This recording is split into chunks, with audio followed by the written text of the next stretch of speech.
Muy buenos días. La política tiene un problema que se ha sentado como algo común sobre los cimientos en los que se sustenta, la coherencia, o mejor dicho, la ausencia de la misma. Así lo hemos visto en multitud de ocasiones cuando la capacidad de crítica es mayor cuando la falta de moral o la ilegalidad la comete el contrario. El último ejemplo es el del caso Mediador, cuando ciertos diputados del Partido Socialista son defensores de la mujer y contrarios a la prostitución durante el día, mientras que de noche se acuestan con ellas. Otro de ellos que vuelve al debate público tras la aprobación de la ley de Irene Montero es el tema trans. Desde el Partido Popular se han alzado contra muchos de esos puntos de la nueva norma de la ministra de Igualdad, cuando en ciertas comunidades autónomas, como en Galicia o en Madrid, mantienen esas mismas barbaridades que denuncian.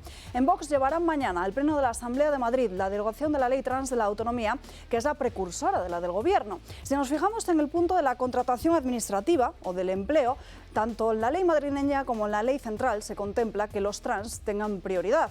La peor parte, no obstante, se refiere a la de los menores. La de Madrid garantiza el libre desarrollo de la personalidad del menor conforme a la identidad autopercibida. Considera que tienen derecho a recibir el tratamiento médico oportuno, como el de los bloqueadores hormonales, y que una posible negativa de los padres a autorizar estos tratamientos podría ser recurrida ante la autoridad judicial. Esto si hablamos de niños mayores de 12 años, pero si hablamos de mayores de 16, su voluntad estará por encima de todo.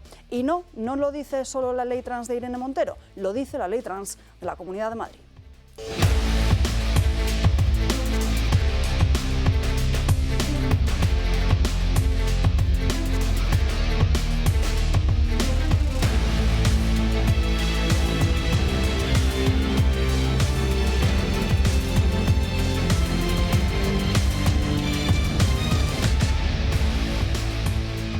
Comenzamos del miércoles aquí en Dando Caña con muchos asuntos de los que hablar. Dedicaremos buena parte del programa de hoy a la cuestión de las leyes trans, no solo la de Irene Montero, sino también la de la Comunidad de Madrid, en vísperas de que Vox lleve a la Asamblea de la Comunidad esa derogación. Sobre todo también hablaremos del caso de Susana, se lo contábamos hace apenas unos días, esa niña que dejó sentirse chico con apenas 15 años y por tanto le extirparon los pechos y el útero. Tendremos conexión en directo con su abogado en apenas unos minutos y por supuesto tendremos que hablar del caso Mediador y de otras muchas cuestiones, así que quédense con nosotros a lo largo de la mañana de hoy. Saludamos a los invitados que nos acompañan. Don Julio Eriza, muy buenos días. Buenos días. ¿Qué tal?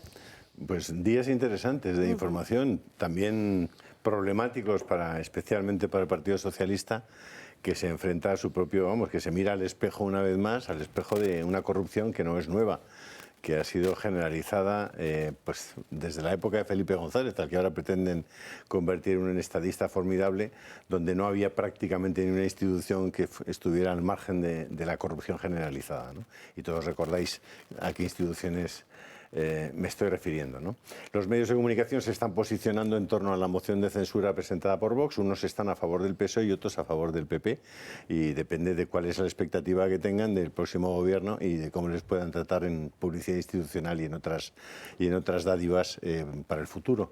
Respecto a la moción de censura, yo he defendido y defiendo que en una situación de emergencia política y de emergencia social como la que tiene España, debido a un gobierno que se salta todos los límites a la hora de hacer política, a la hora de hacer leyes, si haces todo eso y la mayor parte de la población percibe que es una situación grave, una situación muy compleja, muy dramática, en la que los derechos fundamentales están siendo soslayados sistemáticamente por el gobierno, con un gobierno que funciona y que gobierna a través de decretos leyes y, por tanto, al margen de lo que sería un Estado de Derecho bien constituido.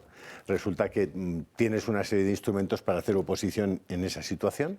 Sin duda alguna, deberías contar con el Tribunal Constitucional. El Tribunal Constitucional ya está en manos del Gobierno. Deberías poder contar con la Fiscalía. La Fiscalía, ya sabemos quién manda en la Fiscalía. Deberías contar con el Tribunal de Cuentas. Sabemos quién controla el Tribunal de Cuentas. Deberías contar con unos medios de comunicación libres que configuren una opinión pública libre. No podemos contar con ellos, puesto que también sabemos a quién responden y a quién sirven. ¿Qué tenemos para hacer oposición en una situación dramática y dura y compleja? Tenemos el Congreso de los Diputados. ¿Y qué nos da el Congreso de los Diputados como herramientas para pelear contra eso? Pues nos da las preguntas orales, las preguntas escritas, las proposiciones de ley, las mociones, las interpelaciones, el día de control al gobierno, etcétera, etcétera. Y además nos da la moción de censura. Es un instrumento que pone en manos de los partidos políticos, concretamente a partir de, me parece, son 35 diputados o 30 diputados, que pueden utilizar ese instrumento para decirle a la población, oiga, miren todo lo que está pasando, vamos a defendernos de esto. Bueno, pues va, y hay gente que dice, oiga, no use usted la moción de censura, pero si es la única que tengo, si no tengo más, ¿cuál quiere usted que use? Si todas las demás han sido controladas, han sido perfectamente tomadas por el gobierno y sus acólitos. Y usted me dice, para una que tengo. Es decir, no, es que además como la va a perder, no presente usted ninguna iniciativa en toda la legislatura, porque todas las que va a presentar las va a perder. Es decir, vámonos a casa. Es decir, y si no nos vamos a casa, a pesar de que íbamos a presentar iniciativas, a pesar de que las vamos a perder, ¿por qué no la moción de censura? Bueno, dicho eso, esa es mi modesta opinión sobre el asunto y espero que esa moción de censura, que además viene, yo creo que se le está complicando al gobierno el momento de la moción de censura, porque lo que está pasando en torno al Partido Socialista y al mediador o como se llame esta historia, es gravísimo. Es que claro, que haya una o dos docenas prácticamente, o dos decenas de diputados del Partido Socialista que están pringados en corrupción hasta el tuétano, pues tienen un lío. Un lío. Y además vamos a ver cómo defiende Pedro Sánchez, con qué argumentos, los contraargumentos de los que él llevó al Congreso de los Diputados cuando le hizo la moción de censura a Mariano Rajoy. A ver cómo lo va a hacer, porque si te lees el discurso de Pedro Sánchez en la moción de censura a Mariano Rajoy, Pedro Sánchez no va a poder salir de su asiento. Y dicho eso, vamos para allá. Y en tu canal de Telegram también estás hablando de otras muchas cuestiones. En mi canal de Telegram estamos hablando de muchas cosas, pero a mí una de las cosas que me parece más interesante y sé que tú quieres tocar en el programa es lo que está pasando con Ron DeSantis, gobernador de Florida, gobernador republicano de Florida, y Disney, la compañía Disney, que llevaba décadas siendo una especie de reino dentro de Florida, en el que no pagaba impuestos, manejaba prácticamente todos los digamos, los recursos del poder político, los tenía asignados y atribuidos Disney en su demarcación, ¿no? Y incluido el no pagar impuestos, impuestos que pagaban el resto de floridanos por Disney, ¿no? Bueno, pues a mí me maravilló el titular de La Vanguardia, no sé si lo viste, que lo colgué en Telegram. La Vanguardia, ese periódico de la teórica derecha catalana, que titulaba "El gobernador ultra de tal se enfrenta a Disney". Que no, a ver, los de La Vanguardia, mirároslo bien, deberíais estar en mi Telegram. Ron DeSantis lo único que ha hecho es acabar con un privilegio que penalizaba al resto de ciudadanos de Florida. Eso es lo que ha hecho. Porque Disney, aparte de todo el tema woke, que es para echarse a llorar y que es para darse de baja y para no asomarse a una película de Disney ya en la puñetera vida, aparte de eso tenía unos privilegios económicos, que es de lo que se trata, ¿eh? Cuando hablan de woke y tal, siempre se trata de ganar pasta, que eran inasumibles. Y Ron DeSantis le ha echado un par de narices y se los ha cepillado, claro. Y eso está muy bien. Los de La Vanguardia, leeros bien porque Ron DeSantis no es ningún ultra. No, que va. Es un tío muy sensato. Y los que no sean de La Vanguardia también al Telegram de Julio. José María Figaredo, muy buenos días. ¿Qué tal? Buenos días, ¿cómo estáis? Bueno, por el Congreso se paseaban a sus anchas esos empresarios. ¿Cómo puedes preguntar cómo estamos? ¿Pero no nos ves? Indignados, como toda España, pero bien, probablemente. ¿no? Pero bueno, bien. Si no entramos en detalles, bien. Pero la situación es surrealista. Julio, has tratado la cuestión de la moción de censura con una lógica, me parece que aplastante. Es un instrumento más y hay que pelear por ello. Y además es un instrumento que tiene una característica muy concreta, que es que produce un debate en torno a la gestión del gobierno. Es algo muy similar al debate del Estado de la Nación, muy similar, en la cual obliga a todos los partidos a posicionarse a favor o en contra de este Partido Socialista. Entonces, la gente, ha habido críticas que si a quién favorece. Bueno, la realidad de esto es que aquí un diputado murciano al que se le ha cortado el grifo o a cuyos votantes se les ha cortado el grifo del agua. Recordemos, el PSOE cierra el trasvase Tajo Segura, que es básicamente lo que alimenta a las cuencas de Alicante, Vega Baja, Murcia. ¿ese tipo va a votar a favor del gobierno que les cierra el grifo del agua a sus vecinos? Bueno, dice, no, hombre, es muy inocente creer que van a votar en contra. Bueno, perfecto, pero que voten, que se vea que ese tipo votó a favor de esto. Baldoví, el partido Compromís, que apoya al PSOE de Ximo Puig, corrupción hasta el tuétano, ¿va a votar a favor de este gobierno? Que lo sepan. Y es muy interesante porque este debate obliga a todos a posicionarse, obliga a todos los grupos parlamentarios a votar a favor o en contra de este gobierno y permite a los electores, ya que tenemos una cita electoral muy cercana, permite a los electores ver las cartas boca arriba, saber a qué estamos jugando. Entonces, bueno, es un instrumento interesantísimo, tenemos que utilizarlo, tenemos que pelear, generar ese debate y por lo menos poder criticar al gobierno a su cara y que el gobierno esté obligado a defenderse. Y dicen, no se va a hablar de la ley trans. Claro que se va a hablar de la suelta de presos, violadores y agresores sexuales, se va a hablar de toda esta cuestión de la corrupción sistemática del Partido Socialista, se va a hablar de la rebaja del delito de sedición. Todas esas cuestiones se van a poder condensar en un mismo debate. Por lo tanto, yo creo que es una oportunidad magnífica para tratarlas todas ellas. Javier Puente, muy buenos días. Muy bien, La contraparte, que No. la parte abstencionista. Bueno, aquí muy buenos días. Yo decía a Alba antes de empezar el programa que bueno, pues te levantas por la mañana, ¿no? Y dices, bueno, voy a ir al toro, tengo que preparar, pues a ver de qué temas se van a hablar. Entonces voy a hacer un resumen de la situación del país en menos de 2 minutos. Cesta de la compra totalmente desbordada, la inflación desbordada. Tenemos que las cuotas de las hipotecas, una subida media de 300 euros, abusadores sexuales saliendo a la calle.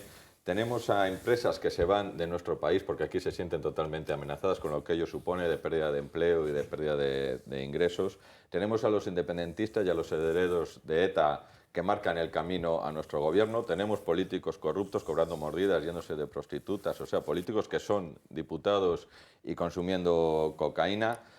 Tenemos una ley trans que elimina a la mujer prácticamente de la esfera política y que elimina la patria potestad de los padres, una ley del aborto que va en contra de la vida, una ley de eutanasia que elimina a nuestros mayores, una ley de bienestar animal que protege más a los animales que a las personas y que incluso tienes que hacer un curso para poder pasear un perro, pero para nada tienes que hacer un curso para ser un político, una ley de familias que ataca a la familia, que es nuestra mayor red de protección social y la mayor red de protección social que tenemos, y con esta ley de familias se siente totalmente atacada. Tenemos la ley de sedición que se elimina, tenemos una ley que rebaja las penas de malversación, o sea, políticos, reduciendo las penas de políticos corruptos. Tenemos las instituciones del Estado totalmente copadas por este gobierno y no puedes hacer uso de ellas de una forma independiente. Somos España el único país de la Unión Europea que no ha recuperado el Producto Interior Bruto de antes de la pandemia. El país de la OCDE que mayor caída o mayor pérdida de poder adquisitivo tiene, con un 7,85% de caída de poder adquisitivo de nuestros españoles. Récord histórico en cierre de empresas en el 2022. Más de 26.000 empresas han cerrado en el 2022. Récord histórico desde que hay datos. Somos líderes en la Unión Europea en paro juvenil y en paro femenino. Y dentro del paro juvenil es todavía mayor el drama porque 4 de cada 10 jóvenes en la Unión Europea que no encuentran empleo son españoles. Tenemos autónomos y pymes totalmente ahogados por los impuestos. Por lo tanto, tenemos una caída en picado en lo moral y en lo económico en nuestro país. Está realmente para cerrar todo y empezar de cero. Es la oportunidad perfecta para censurar al gobierno. No, pues Es que son todos estos temas son para arrancar, ¿no? Eso para empezar a hablar. Sí, porque digo, bueno, ¿qué preparo de todos estos temas que pueden salir de la actualidad política? Porque son unos cuantos, ¿no? Y positivos, pues, no veo ni un dato positivo de este gobierno. ¿Sabes lo que haría yo, Javier, con todo eso que has dicho? Pues irte al Angre y a vivir. Le presentaba una moción de censura al gobierno. Carmen Ovella, muy buenos días. Muy buenos días. Encantada de estar aquí. Carmen, qué ilusión que estés aquí otra vez. ¿Qué tal? Pero no encantada de saber que nuestro país está en la situación que aquí se está comentando. Por tanto, no hay un momento mejor, por mucho que digan, para presentar una moción de censura.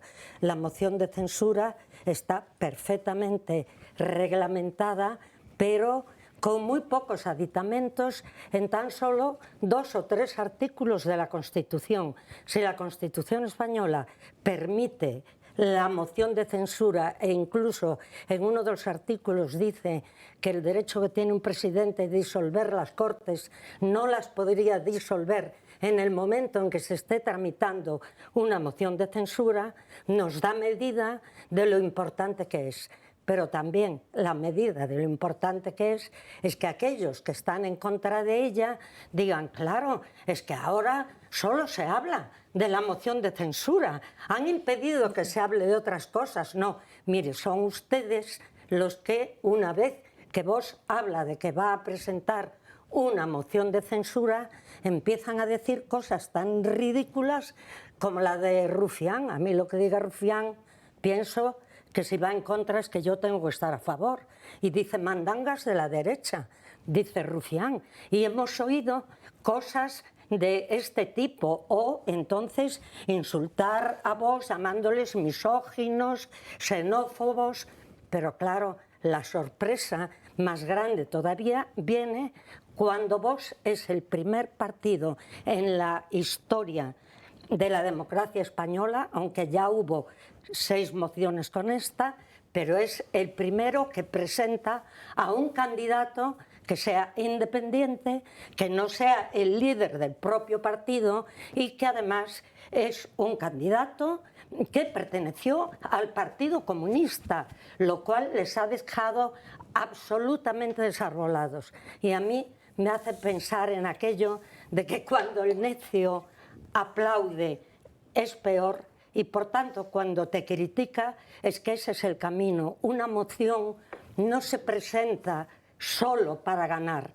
Claro que se presenta para ganar, pero el principal objetivo de una oposición es denunciar y demostrar que el gobierno está en una situación que ya puede convertirse en irreversible. Y además hay otra cuestión más. ¿Por qué los partidos políticos se pronuncian ya diciendo cómo van a votar antes de ver lo que se dice o se resuelve en la moción de censura?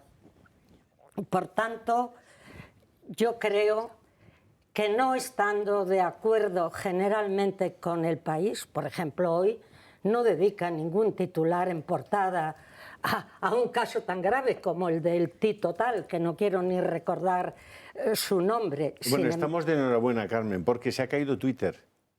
¿Se ha caído? Se ha caído. Y se ha debido hacer daño porque lleva un par de horas que están... No Telegram, con lo cual cada vez No, Telegram no se nos ha caído, seguimos ahí. Seguimos ahí, pero Twitter se ha caído y como en Twitter es que es una red...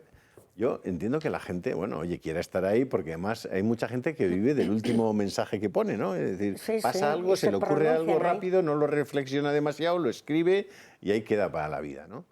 Y dices, joder, se supo, cuando Elon Musk se hace con Twitter, se conoce cómo es una red que tiene más de un 30% de cuentas que no son tales, que son falsas, que son máquinas, ¿no? Puestas a trabajar en una determinada dirección para construir y configurar opinión pública, porque los famosos trending topics, ¿no? Es decir, sí, el tema de conversación que más gente está en ese momento, tal, bueno, pues son mentira. La mayor parte de los temas de conversación son forzados, están manipulados. Y están construyendo y configurando una idea de las cosas que ocurren, primero enormemente fútil, frívola, que pasa a toda velocidad, que se desvanece conforme casi a veces conforme nace, pero además es mentira, es un teatrillo. Bueno, pues no hemos conseguido, a pesar de que Elon Musk prometió y prometió, que Twitter se convierta en una red social en la que cada uno esté identificado, cada uno haya puesto ahí su número de teléfono y su DNI y pueda, oye, explayarse y mostrar en libertad de opinión las cosas que crea. Eso constituiría para Twitter, sería una red social respetable, ¿no? Pues mira, se ha caído. Vamos a ver si tardan un ratito en levantarla, que si en ese rato la gente se pone a leer un poco, estupendo. Te voy a sacar la campanita que Perdón, no me perdón, baja. sí. No, esto es porque antes de entrar al programa había una campanita en la redacción y me ha dicho, Julio, bájatela, y cuando alguien veas que se enrolla mucho se la sacas. He dicho, al primero va a ser a ti. No, es broma. Vamos ya con los temas del día, que se nos pasa el tiempo. Empezamos, si les parece. Quiero que vean un vídeo, bueno, un spot del Partido Socialista con Juan Bernardo Fuentes, el Tito Berni, como protagonista durante la última campaña electoral. Sale con Soy Juan Revilla. Bernardo Fuentes, candidato al Congreso de los Diputados por la isla de Fuerteventura. Me presento porque quiero contribuir a este proyecto socialista que quiere cambiar España, que quiere una España que avance y una España que crezca hacia el futuro, una España de igualdad, una España de principios, una España de valores. Cuento contigo. Vota PSOE. Por la España que quieres.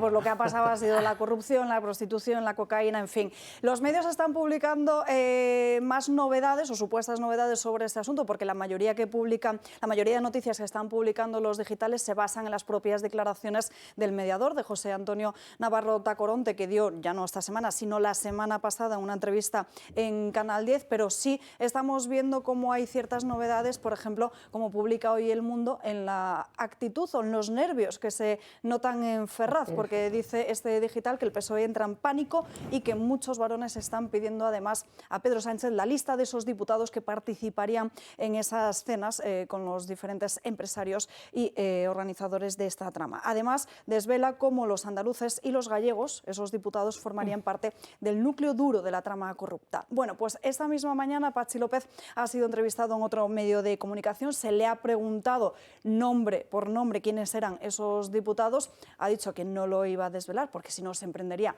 una caza de brujas y que no es lo mismo participar en estas cenas que participar en la trama.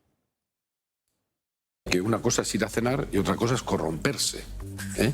De hecho, conozco periodistas que están disparando a todo lo que se mueve y muchos diputados y diputadas ya están poniendo querellas a esos periodistas. Queremos saber la verdad, la justicia está actuando y según vayamos sabiendo, actuaremos. A veces poniendo querellas y a veces expulsando si es que hay alguien más. ¿No sería más fácil dar la lista de esos 15 diputados o que ellos mismos saliesen y contasen? Yo estuve en esa cena, pero no hice nada más que cenar. Para ponerles en una diana de estos son corruptos cuando simplemente han ido a cenar. Porque es que así se les está tratando, ¿eh? ¿A usted le consta que solo fueran a cenar? Sí, en algunos casos sí. Sí. En algunos, con lo cual deduzco que en otros no. En otros participaron en unas fiestas. No he dicho en otros no. Días. No me malinterpretes, no digas lo que yo no he dicho. Yo he dicho que en algunos casos no, porque son los casos con los que hemos hablado. Se nota la tensión en el propio Partido Totalmente. Socialista, después de que Tacoronte esté Se le ve tirando de la nervioso. manta en todos los medios. De hecho, en una entrevista que ha concedido al diario de La Razón, dice que lo de Bárcenas al lado de esto se queda bastante corto. Lo que no entendemos, y supongo que a muchos espectadores y gente que nos esté viendo desde casa también le suceda lo mismo, si la mayor parte de los medios de comunicación tienen acceso directo al sumario y en ese sumario aparecen los nombres de los diputados socialistas, ¿por qué no se está publicando? Y otra pregunta que es muy importante, muy importante. Este señor iba a ser detenido en la misma operación en la que fueron detenidas varias personas. Claro. Era conocido que iba a ser detenido. El gobierno sabía que iba a ser detenido. Una semana. Eso es, Y hay no una tesis fue. de que hay un chivatazo directo al gobierno. No fue detenido. Fiscal. No fue detenido. Y entre que no fue detenido y fue detenido unos días después, le pidieron el acta de diputado. ¿Quién conoció que iba a ser detenido? ¿Quién paró o quién ordenó que no fuera detenido? ¿Y por qué? Esa pregunta es clave. Al parecer, según lo que Ahí hay publican algunos ahí hay una digitales, Santos prevaricación. Cerdán fue el que le pidió la dimisión. Santos Cerdán es uno de los que aparece entre los posibles diputados que han estado cercanos a este asunto. Básicamente, según las propias declaraciones de Tacoronte, porque dice el diputado de Navarra y diputado por Navarra solo hay uno.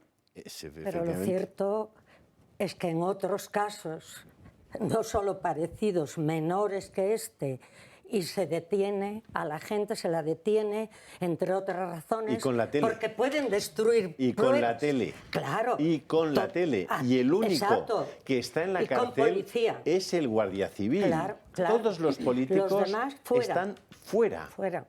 Es decir, el asunto es, bueno, vamos a ver, la utilización de la Fiscalía de y las de la Justicia instituciones, una vez más. en favor y en provecho, en beneficio del Partido Socialista y del Gobierno es terrible. escandalosa. Es escandalosa. Alguien tendrá que preguntar por eso y que den explicaciones. Pero una Y fiscalía luego alguien tendrá que anticorrupción, preguntar, ya que hablamos de... Ahora empiezan a hablar de los lobbies. Los lobbies. ¿Qué rayos son los lobbies? Dicen, no, es que no tenemos una regulación del lobismo. ¿Qué son los lobbies? Empresas constituidas por ex del Partido Popular, ex del Partido Socialista, gente muy poderosa en el entorno de los dos grandes partidos que se han juntado para irse a Bruselas y ayudarle a un señor a que tenga fondos europeos. O sea, en España necesitamos que expolíticos del PP y del PSOE juntos se vayan a Bruselas, alguno muy cercano a Feijóo, por cierto, se vayan a Bruselas a ayudarme a mí para que me den fondos europeos a cambio de quedarse con el 5 o con el 10% de esos fondos? ¿Alguien en el Congreso de los Diputados va a preguntar a esos lobbies legalmente constituidos como empresas, pero que, insisto, formados por ex políticos y ex diputados y ex ministros de uno y otro partido juntos, les vamos a preguntar quiénes son sus clientes? ¿Va a ser transparente, ya que quieren hacer una legislación de los lobbies? ¿Va a ser transparente para quién trabajan y qué es lo que obtienen? ¿Lo vamos a hacer? O igual es que hay muchísimo más dinero que se mueve fuera de Bernie y de los depredadores estos. Igual se está moviendo mucho más dinero. ¿Qué razón hay para que expolíticos puedan vivir de los fondos europeos? ¿O de que un pobre empresario español, que ya bastante tiene con sobrevivir, si quiere acceder a fondos europeos, tenga que pasar por ahí? Porque si no, no se los dan. Si no pasa por ahí, no se los dan. Yo espero que eso en el Congreso de los Diputados se mueva y lo sepamos todo ya de paso. Precisamente, hablando del Congreso de los Diputados, noticia de última hora sobre este caso mediador, porque el Partido Popular ha registrado una moción de investigación por este caso mediador. Además, esta misma mañana se le preguntaba a la parte de Podemos si apoyarían esa comisión de investigación. Ellos decían que sí, pero que si la presentaba el Partido Popular, que no. Bueno, en estos momentos no descartamos apoyar esa comisión de investigación. Tenemos que ver quién la pide, por qué motivo, las informaciones con las que contamos, pero si evidentemente lo hace el Partido Popular, nosotros no vamos a hacerle el juego al Partido Popular, precisamente por lo que estábamos diciendo antes, ¿no? Nos parece que el Partido Popular está intentando esquivar las responsabilidades por el mayor caso de corrupción que ha habido en los últimos 30 años en nuestra democracia. Bueno, pues el PP ha registrado esa comisión de investigación, veremos qué es lo que pasa, y desde Vox, lo contábamos aquí ayer de última hora, os habéis personado como acusación en este caso. Así es. La idea es esclarecer todo lo que se pueda en la vía penal. Yo creo que en la vía penal todavía hay mucho que decir, sobre todo en estos primeros estadios de la investigación, en la cual va a ir surgiendo muchísima información, y esa es la información con la que luego se va a poder fundamentar una investigación más política. Realmente una comisión de investigación, sinceramente, creo que no tendría una gran utilidad real, sí, bueno, para deteriorar al gobierno y obligarles a hablar un poco de la cuestión, que en el fondo es lo mismo que va a hacer la moción de censura, obligarles a hablar sobre estas cuestiones escabrosas. Pero ¿qué es lo que hay que hacer? Estamos preparando en el Grupo Parlamentario Vox, hemos presentado ya una tanda de preguntas, pero además hemos presentado otra batería de preguntas según se han ido conociendo las fechas en las que se produjo la detención, las fechas de la redada anterior en la cual fueron detenidos algunos miembros de la Guardia Civil, que se supone que eran los que estaban coordinando. En definitiva, estamos poco a poco intentando tirar de la madeja, ¿no? Se ve que hay algunos hilos sueltos y lo que queremos hacer es ir tirando de ello y obligando al gobierno a que se retrate al respecto, porque aquí hay gente que tenía información, este señor Berni, no es la cabeza, él no decide sobre los fondos europeos, es alguien del ministerio. Esa es la pregunta. Es alguien del ministerio quien sí decide. ¿Quién es la X? ¿Quién es la X? Porque un diputado no manda nada, ni consigue nada. Necesita, es el nexo con la X. ¿Quién es la X? Bueno, de hecho hay empresas supuestamente que están siendo investigadas a las que Interior, Defensa y el Ministerio de Nadia Calviño dio parte de esos fondos. Claro, es que, como dice Julio, muy bien dice, un diputado ni un senador no tiene poder alguno para movilizar empresas o solo para movilizar ministerios si está de acuerdo con esos ministros. Pero el Partido Popular en Canarias creo que a través, o por lo menos allí está actuando de forma diferente, el presidente del Partido Popular Canario, que es además el candidato a la presidencia del Cabildo, sí se ha personado en la vía penal como acción popular. Pero él decía, al tirar los hilos, desde luego hay que tirar los hilos para saber cuántos son los corruptos y cuál es la corrupción, pero ya hay un hilo que ese está a la vista de todo el mundo, por muy delgado que parezca. Como el partido, yo ya no sé cómo llamarle, Podemos, puede distinguir entre corrupciones. Oiga usted, la corrupción es igual, si es de la izquierda, si es de la derecha, pero ¿cómo pueden hacer declaraciones de ese tipo? El señor Echenique dijo hace unos días, cuando aún no estaba muy enterado de la cuestión, esto es una cosa de la derecha. Es una vergüenza. Los ciudadanos tienen que darse cuenta de lo que son estos partidos. Nos tenemos que ir a una breve pausa de publicidad, luego seguiremos hablando de este caso mediador y también esa oportuna, casualidad o no, rebaja de la malversación. Se lo contaremos a la vuelta, también hablaremos de la ley trans, pero antes te pregunto a ti que nos estás viendo, ¿tienes experiencia laboral y no tienes un título oficial que la reconozca? ¿Quieres mejorar tus posibilidades de empleo y promoción laboral? Inscríbete en el procedimiento de acreditación de la experiencia laboral de la Comunidad de Madrid y podrás conseguirlo. Si cumples los requisitos, un asesor te preparará para el proceso de evaluación y si lo superas, recibirás tu acreditación profesional. Infórmate en la web de la Comunidad de Madrid llamando al 012 o escaneando el código QR que aparece en pantalla, porque tu trabajo se merece un título. 2 minutos y estamos de vuelta. Estamos de vuelta en Dando Caña, luego volveremos al asunto del caso mediador, pero antes tenemos que hablar de ese caso de Susana, la chica de Coruña que les contábamos hace apenas unos días, como con tan solo 15 años se modificó su cuerpo de forma irreversible. Tenemos conexión en directo con Carlos Sardinero, que es el abogado de esta chica. Muy buenos días, Carlos. Hola, buenos días. Bueno, han presentado una reclamación ante el Servicio Gallego de Salud por un diagnóstico incorrecto de disforia de género, porque no, en ningún momento además se valoraron tampoco los antecedentes genéticos que había en la familia de Susana por problemas de salud. Efectivamente, Susana tenía problemas psicológicos que además se representaban también en la familia más directa. Eran problemas psicológicos que estaban recogidos por salud mental desde su infancia. Y estos problemas, por ejemplo, rasgos esquizoides, no fueron tenidos en cuenta a la hora de permitir esa declaración trans. Es decir, y no solo permitir la declaración trans, que está muy bien, pero las consecuencias que se derivan de ello. Se decidió apoyar, informar sobre esa decisión, acompañar en esa toma de decisión que había realizado ella unilateralmente, y Susana lo que considera es que en ese momento lo que realizó fue dar un salto al vacío. Es lo que le pasó a Susana. Porque después Susana se arrepintió. Tenía el nombre de un varón, de un hombre, y ahora tampoco lo puede recuperar, está teniendo problemas.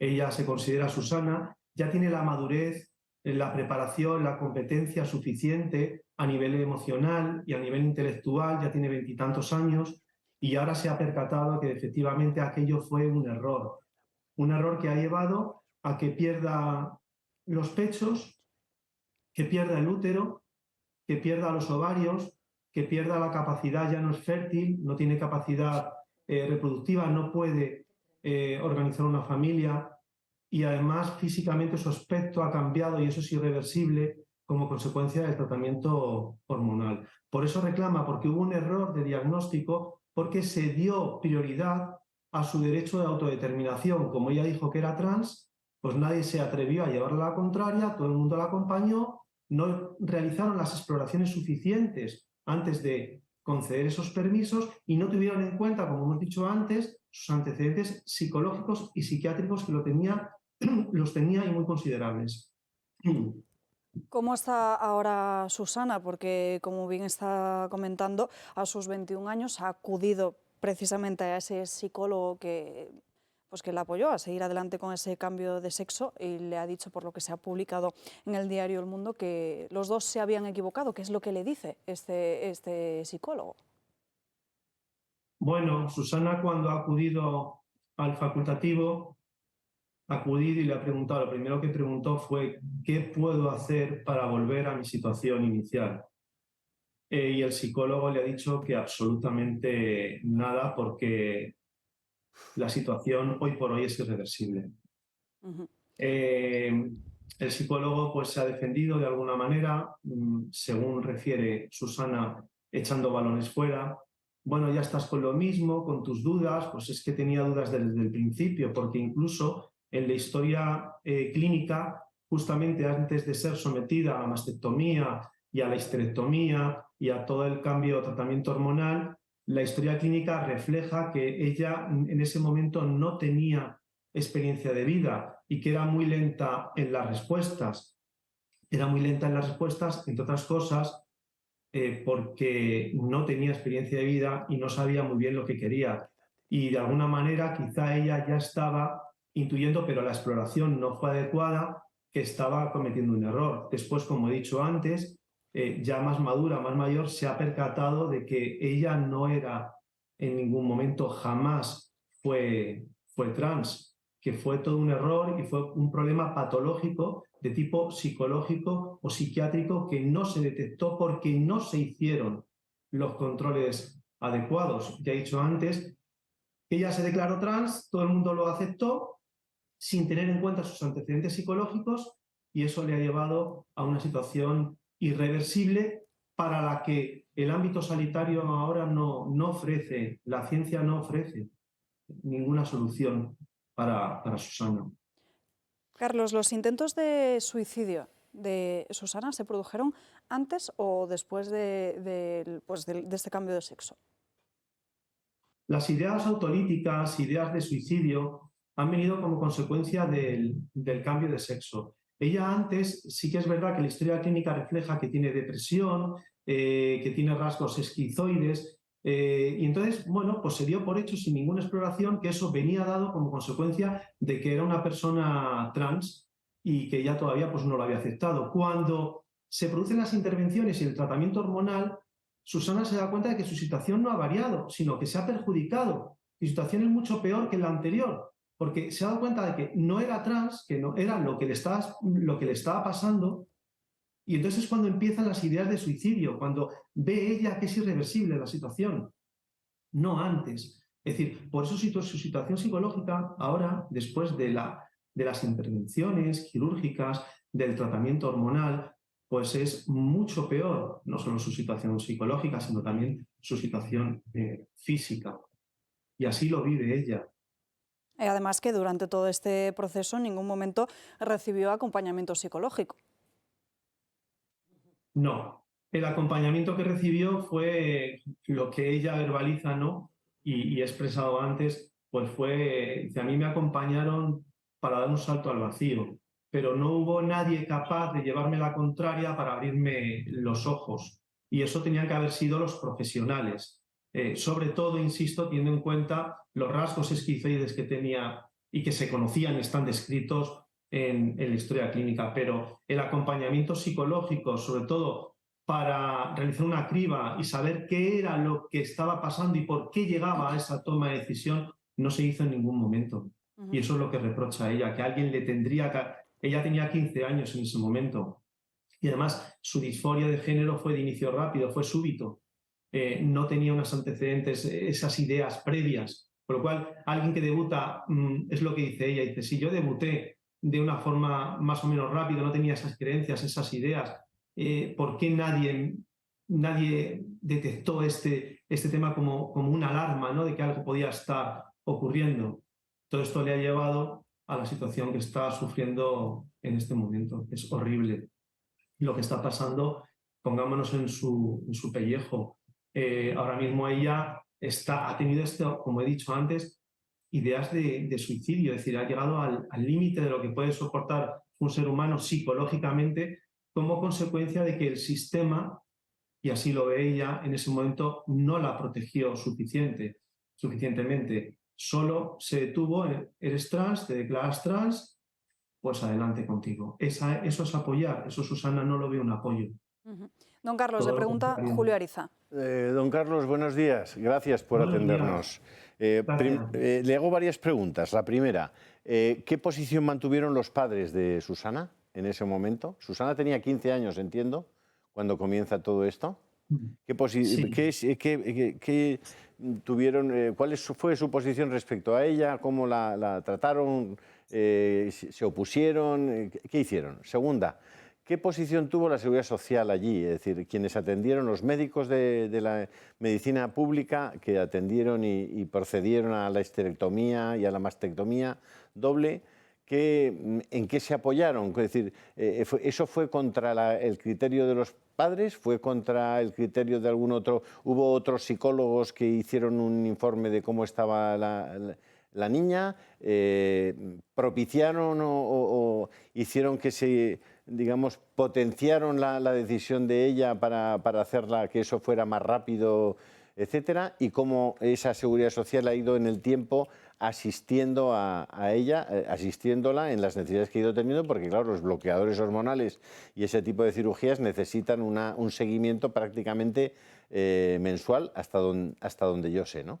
Me gustaría que me contara eso y me gustaría que me contara en qué ley se apoyaron tanto los padres como ella, como la Seguridad Social, como el psicólogo, como los médicos, para realizar digamos, un comportamiento, una acción que está tipificada en el Código Penal, en el 149, la mutilación y producir la esterilidad de una persona y la amputación de miembros importantes está penada entre, además me parece que son entre hasta 12 años de prisión, contempla el Código Penal para ese tipo de comportamientos.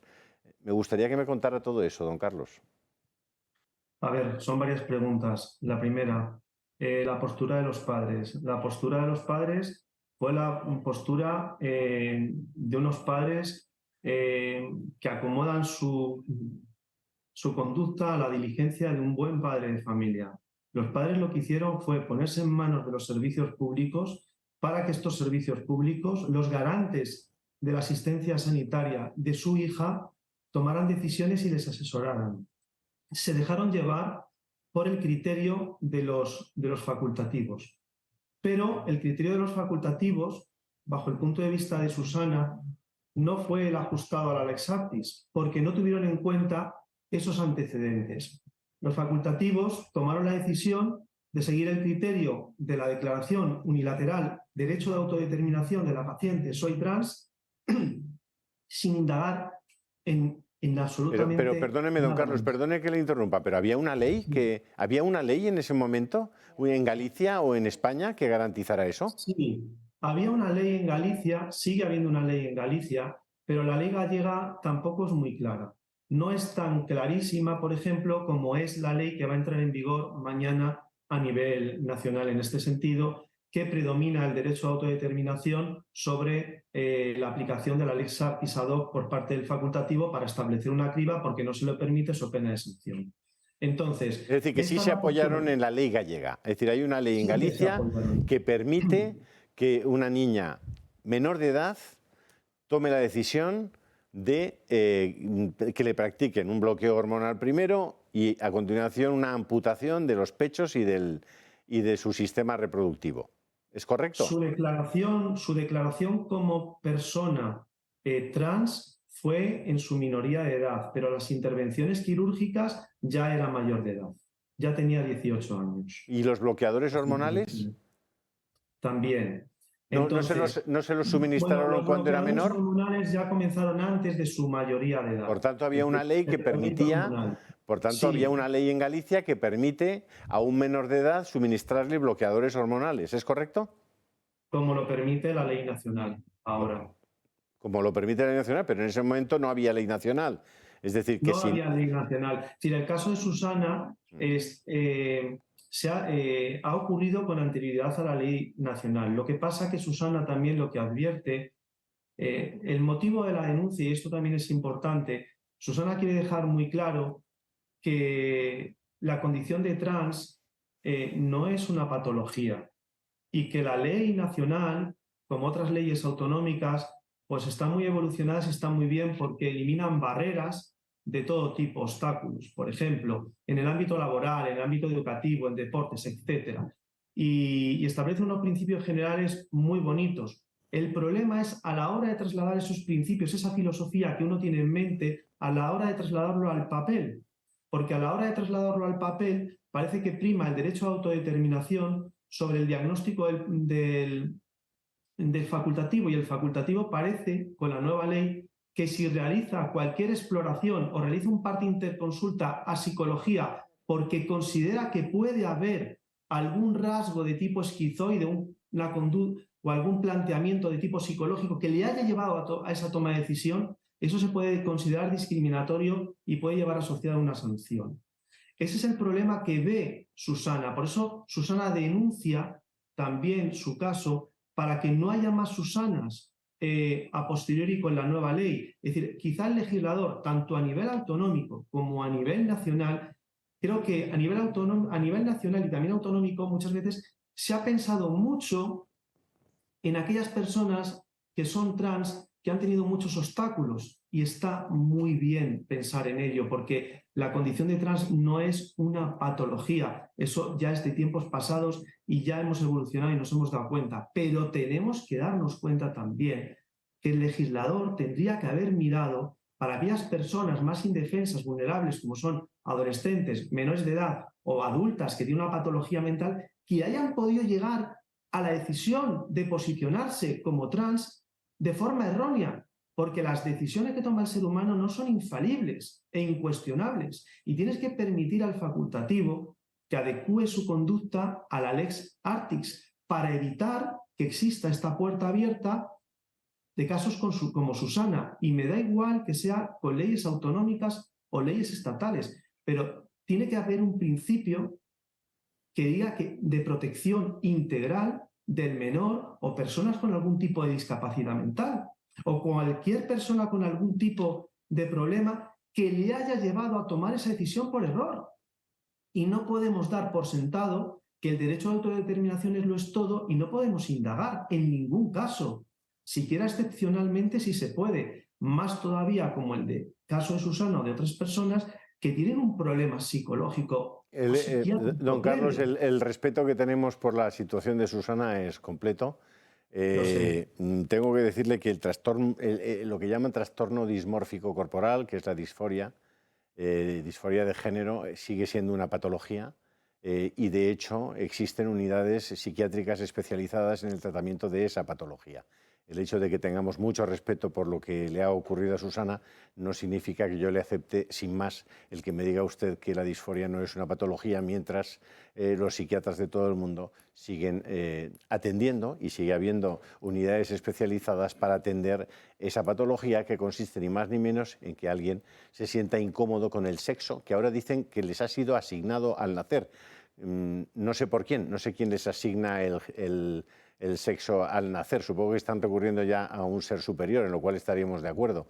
Pero vamos, XX y XY no nos lo hemos inventado nadie, y cuando uno percibe una cosa diferente, pues lo que hay que tratar no es al XX o al XY o lo que ello conlleva, que son unos órganos genitales concretos. Lo que hay que tratar es esa disfunción que tiene el cerebro de esa persona respecto a su realidad física. Claro, permítame que se lo diga.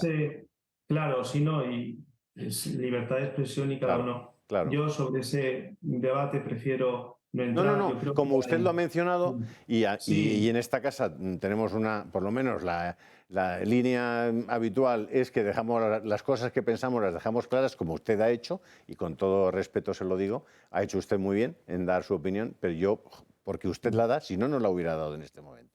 Pero porque usted la da, yo la doy. Y si quiere seguimos con el caso de Susana, que es el que nos interesa, y en todo lo que podamos ayudar en ese caso van a contar ustedes con nosotros. Decir que también en uso de mi libertad de expresión y de conciencia, y que quizá, bueno, sobre eso hay mucho debate, habría que ver lo que dice la Organización Mundial de la Salud.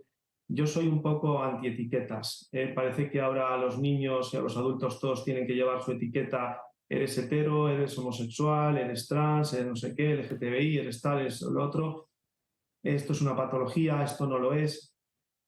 Yo creo que hay que dar libertad a las personas, no por el hecho de que una persona sea trans, tiene una patología, ese es mi criterio, pero el derecho a autodeterminación debe primar, por supuesto que sí. Pero tenemos que ver por qué nuestros adolescentes en Reino Unido se ha visto cada vez más, en mayor número y rápidamente se declaran trans. Posiblemente hay que indagar si lo de la condición de trans lo estás asociando a los menores de edad a transgresión, ¿no? A ruptura con. Claro. Y entonces se están asociando a esto y dejar llevar por redes y otros criterios quizá puramente mercantilistas que tienden a operar de la mejor manera posible. Esa realidad, don Carlos, hace que sea todavía más grave el poner en marcha leyes como las que han puesto. Es decir, todos los mecanismos... Ponerlas, pero claro, tiene errores. Claro. Está bien realizar leyes de este tipo, ¿no? Que hablen de la libertad, el derecho del libre desarrollo de la personalidad, derecho a autodeterminación, que no sea una patología. Aquí veo que discrepamos, pero bueno, cada uno tiene su... Pero yo voy más al ámbito de lo jurídico. Esta norma podría haber sido mejor hecha, más analizada en profundidad y más avanzada. ¿Qué expectativa tiene, don Carlos? Que lamentablemente nos tenemos que ir, pero me gustaría saber qué expectativa tiene usted respecto a esa denuncia. Es decir, ¿qué cree usted que puede conseguir Susana, su clienta? Bueno, ¿por dónde puede ir? ¿Van ustedes por la vía penal, por el 149 del Código Penal? No. ¿Van ustedes por la vía civil para obtener una compensación económica? ¿Qué es lo que buscan? Bueno, hemos iniciado un expediente de responsabilidad patrimonial de la Administración Pública, vamos contra la Administración Pública y lo que buscamos no es una reparación. Susana no busca una reparación, una compensación que va asociada, es algo sucedáneo. Por eso no queremos ni hablar de cifras, se ha hablado de los medios de comunicación, tal, pero no ese es el principal motivo. El principal motivo es que se valore con justicia lo que ha sufrido Susana y por qué, para que no haya más Susanas. Y si el legislador tiene que reflexionar y cambiar la norma para que no haya más Susanas, que esto sirva para sensibilizar a las personas. Con independencia del criterio que tengamos unos y otros, hay que proteger a las personas para que no sufran tantísimo como está sufriendo ella. Este es el principal objetivo de nuestra reclamación. Don Carlos, una última pregunta. No sé qué le están argumentando desde el Servicio Gallego de Salud y si desde algún partido político les han trasladado su apoyo. A ver, nosotros no hemos contactado, Susana no ha contactado ni está en relación con ningún partido político. Lo hemos planteado puramente desde el punto de vista jurídico y desde ese punto la reclamación está muy en sus inicios. De hecho, todavía no conocemos la postura del servicio de salud. La postura del Servicio de Salud puede ser que estime la reclamación, que no la estime, que pretenda que... Lo lógico será que investigue sobre los hechos, pida toda la historia clínica para concordar que nuestras alegaciones, que están apoyadas en historia clínica que hemos aportado, se corresponde con la realidad y si comparten nuestra fundamentación jurídica y nuestras conclusiones, será estimatoria y si no, no lo será y tendremos que acudir a la vía judicial, que ese sería el siguiente paso. Pues don Carlos Sardinero, muchísimas gracias por estar con nosotros en directo. Le mandamos un fuerte abrazo también para Susana. Muchísimas gracias, don Carlos. Muchas gracias. Muchas gracias. Gracias a vosotros, muchas gracias. Y nos tenemos que ir, a una pausa de publicidad. Luego volveremos a la cuestión de la ley trans, porque además les queremos mostrar en qué consiste la ley trans de la Comunidad de Madrid, porque se ha hablado mucho de la de Irene Montero, pero al final vemos que la de que sigue vigente en la comunidad es más bien un calco. Pausa para la publicidad, 2 minutos y seguimos. Una en punto de la tarde, seguimos en Dando Caña. En unos minutos les mostraremos en qué consiste esa ley trans de la Comunidad de Madrid. Volveremos también al caso mediador, la corrupción que salpica a Cantabria, y tendremos que seguir hablando de la sanidad, por supuesto. Pero antes nos vamos con Ana Gullo y sus crónicas de Manicomio. Buenas tardes, Ana. Muy buenas tardes, Alba. La última polémica que afecta al Ministerio de Igualdad la ha desatado en Gijón un anuncio publicitario de una hamburguesa por llevar el siguiente mensaje: nos gustan maduritas. ¿Y a ti? El anuncio ha sido difundido en varios medios, así como en la trasera de uno de los autobuses municipales de Gijón. Pero no ha pasado la nota de corte del Instituto Asturiano de la Mujer. Ha considerado que la publicidad podía incitar al odio o a la discriminación por razón de género y ha ordenado la retirada inmediata del mismo. Un hecho que ha indignado a Liliana Sánchez, que es propietaria del restaurante 12+1 e impulsora de la campaña. Liliana ha explicado que promovió esta campaña con motivo de su participación en el Campeonato Nacional de Hamburguesas y que la diseñó junto a su equipo de marketing. Asegura que pasó todos los controles requeridos en este tipo de trámites, pero que una denuncia anónima a la empresa de autobuses provocó la intervención del Instituto de la Mujer y motivo por el que el Ayuntamiento retiró la campaña. También ha justificado que esta hamburguesa la presentó en el campeonato con el nombre de Madurita porque está elaborada con carne de vaca rubia gallega, madurada 80 días. Es decir, que con este nombre lo único que querían hacer era alusión a la carne madurada de la hamburguesa. Y ahora el caso se encuentra en manos del Ministerio de Igualdad. Un caso que ha ido pasando de observatorio en observatorio y os voy a explicar cómo ha sido este proceso. Primero llega la denuncia anónima al Instituto de la Mujer, dirigido por la directora Nuria Varela, la directora general de Igualdad en el Gobierno de Asturias, y ellos indican que no pueden retirar esa publicidad institucional de ninguna empresa.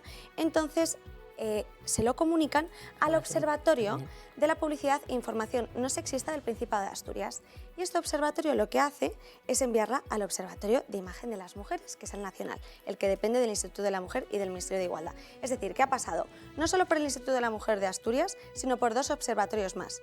Y me pregunto, ¿para qué queremos tantos observatorios si el de Principado de Asturias el objetivo que tiene es regular todas aquellas quejas o denuncias y registrarlas que puedan atentar contra la imagen y dignidad de las mujeres en anuncios publicitarios, mientras que el Observatorio Nacional también se dedica a lo mismo? Pero qué piel más fina, ¿no? A mí, sinceramente, me parece inaceptable que te ofrezcan exclusivamente carne de rubia gallega y no bueno, de, pues y no de morena vasca. De las mejores que tenemos. Oiga, moreno, aquí hay una de moreno vasco. Aquí hay 2 gallegas, así que cuidado con lo que de la gallega de su aquí tierra. Ofreciendo carne de rubia gallega. Pero, me parece una cosa yo me pregunto inaceptable completamente. ¿Quién observa a tantos observadores? No, ¿por qué no cerramos los Porque aquí no observatorios? observan nada. Y sobre todo, porque que observen pero gratis. Claro, es decir, mira, que pero pongan pagados muchos chiringuitos, todos.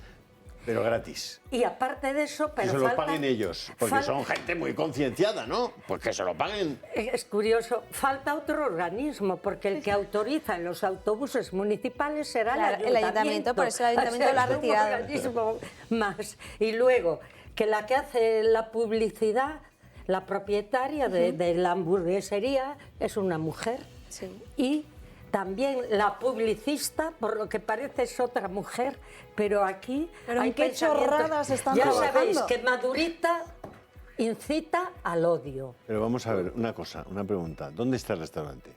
¿En Gijón? En Gijón. ¿En qué calle? Ay, no, se llama, Tú mira, vas. Por yo, favor, la yo calle. te, con todos. Sí, ahora.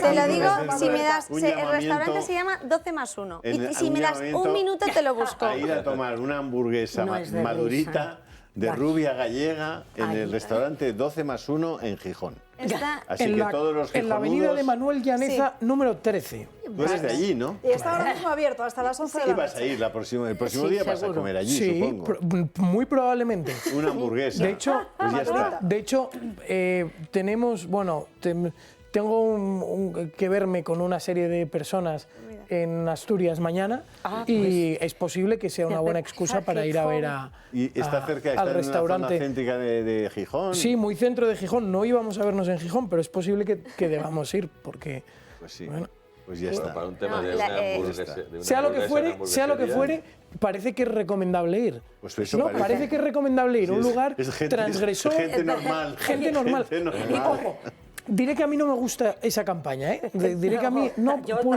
lo hubiera no. hecho, Pero la carne de rubia gallega seguro que te Pero gusta. vamos, de rubia No, gallega. historias aparte. Hay poca gente que sea a día de hoy Nos políticamente estamos incorrecta. riendo, pero es ridículo. Y esa incorrección política creo que hay que premiarla. A ese que se atreve a disentir de la corriente mayoritaria, creo que hay que premiarle. Y debe de ser buena la hamburguesa porque la presentan al concurso nacional. Sí, claro. Entonces, Que ya ha debe sido, ser por buena. cierto. Seguro. Pero yo creo que tampoco está hecho ni con mala intención ni No. con salir de lo políticamente Que va, correcto. no, correcto. pensaron en cosa... llamar la atención. Pero sí, Tú quieres llamar la pero atención, no la mala. tú quieres llamar la atención y decides hacerlo de una forma que a día de hoy no es la corriente normal. La corriente normal es estar callados, no sé qué, es no comer carne. Bueno, la corriente hoy sería montar un restaurante de grillos, no de hamburguesas, seguro. Hamburguesa vegetariana. Claro. Pero ya una hamburguesa que tiene carne de verdad, que además se publicita de esta forma, joder, me parece que hay que ser muy valiente para hacer eso. Una pregunta, ¿por qué de grillos y no de grillas? O ¿Por qué grillos. no de insectas en De vez de grillos. insectos? Porque son animales. ¿Por qué no de insectas y no de insectos? En Es que fin, estamos Ana. siempre Pero igual, ya está bien de que nos... Solo una cosa, porque lo más llamativo es que ha tenido que retirar la publicidad sin que tuviese ninguna justificación. O sea, se ha retirado del autobús, luego ya le ha llegado ya la notificación que estaban metidos en el observatorio, pero claro, eso está ya pagado. Ella dice, yo lo he pagado. Pero tal, si la me ha mejor llegado, campaña es la me que han le está dejado pasando de- ahora. Una campaña Si va a ir todo el mundo a tomar pero hamburguesa no le han 12 más dejado, 1.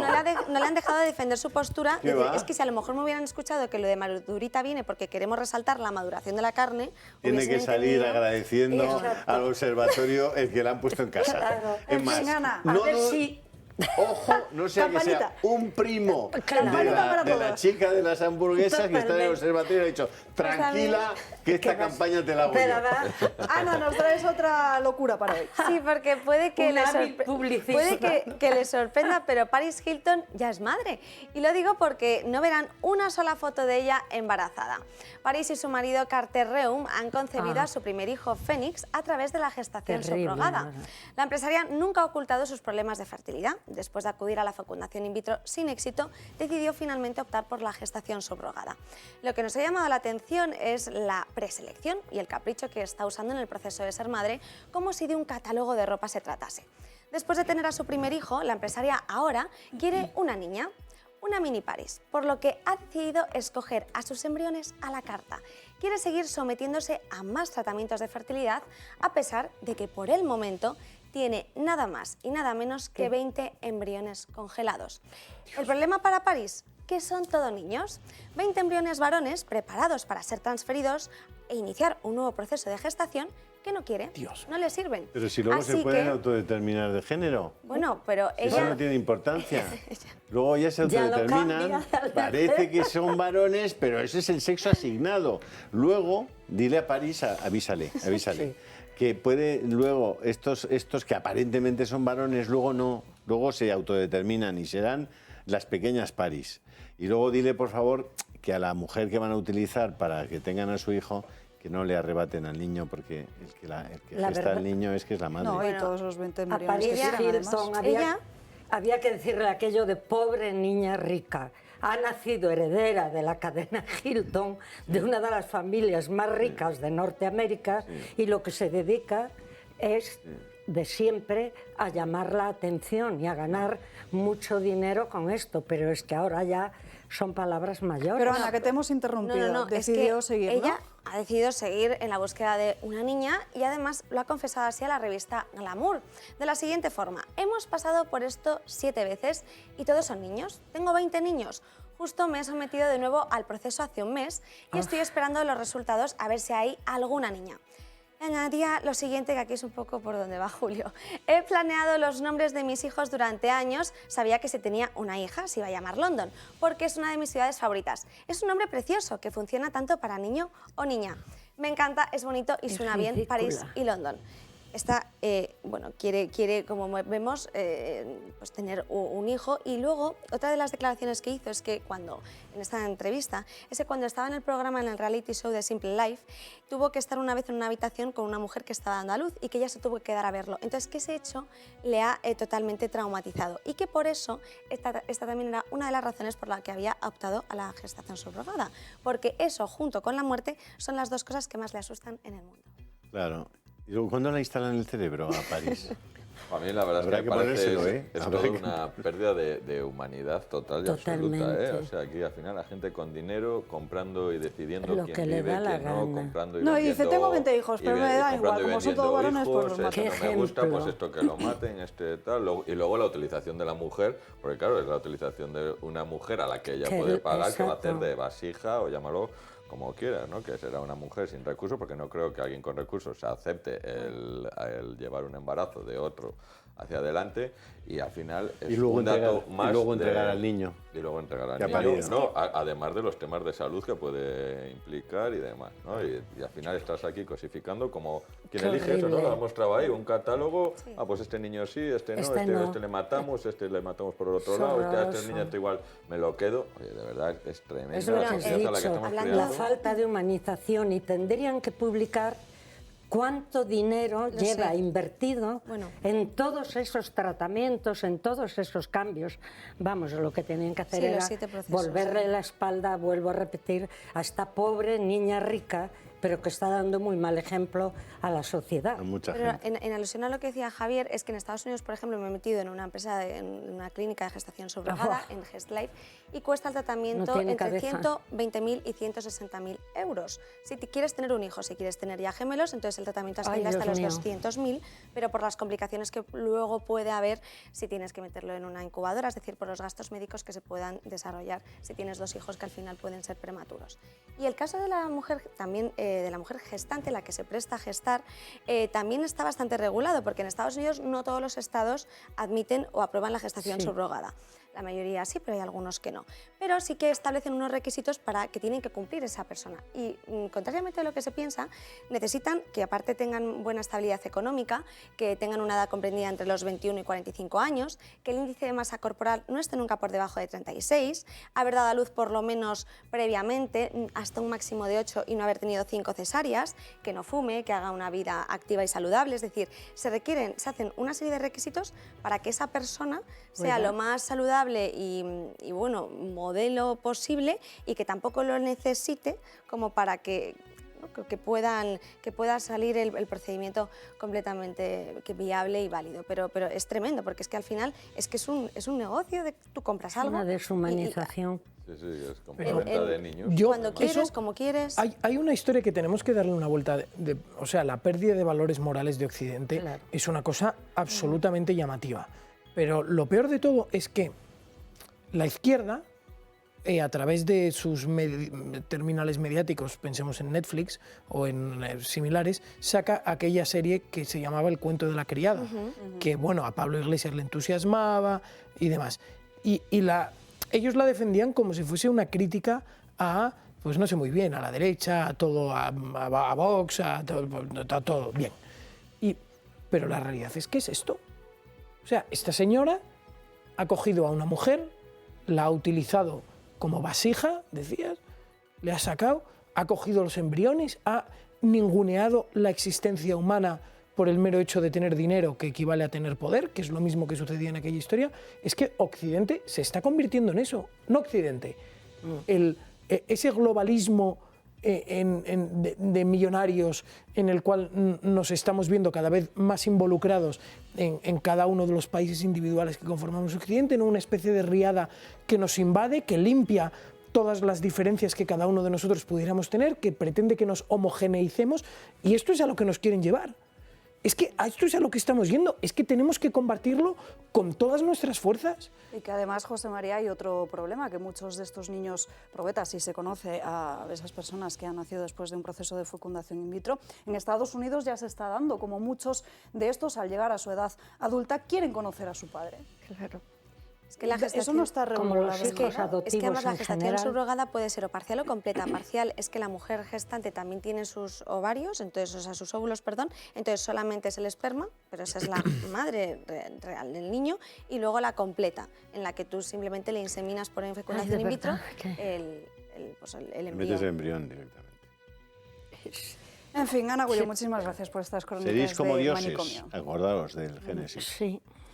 Bueno, tenemos que seguir avanzando. Se me han quedado muchos asuntos pendientes. Lo denunciaba Carmen al inicio de su intervención y quiero que vean esa portada del diario El País sobre cómo en ningún caso publica en su portada o destaca entre las noticias más importantes del día la noticia del caso Mediador y esa trama. Sí publica hace apenas unos 10 minutos, que me acaba de saltar en su digital, como el exdiputado del Partido Socialista, el Tito Berni, facilitó 17 veces sus cuentas bancarias para recibir mordidas de esta trama. Quiero que vean también cómo se ha producido la rebaja de la malversación a meses. Y qué de que esto saltará a la luz. qué canallas son con esa portada. Yo la he puesto esta mañana porque, claro, estos tíos del País siguen, los amigos de Aznar, siguen con la persecución a los homosexuales.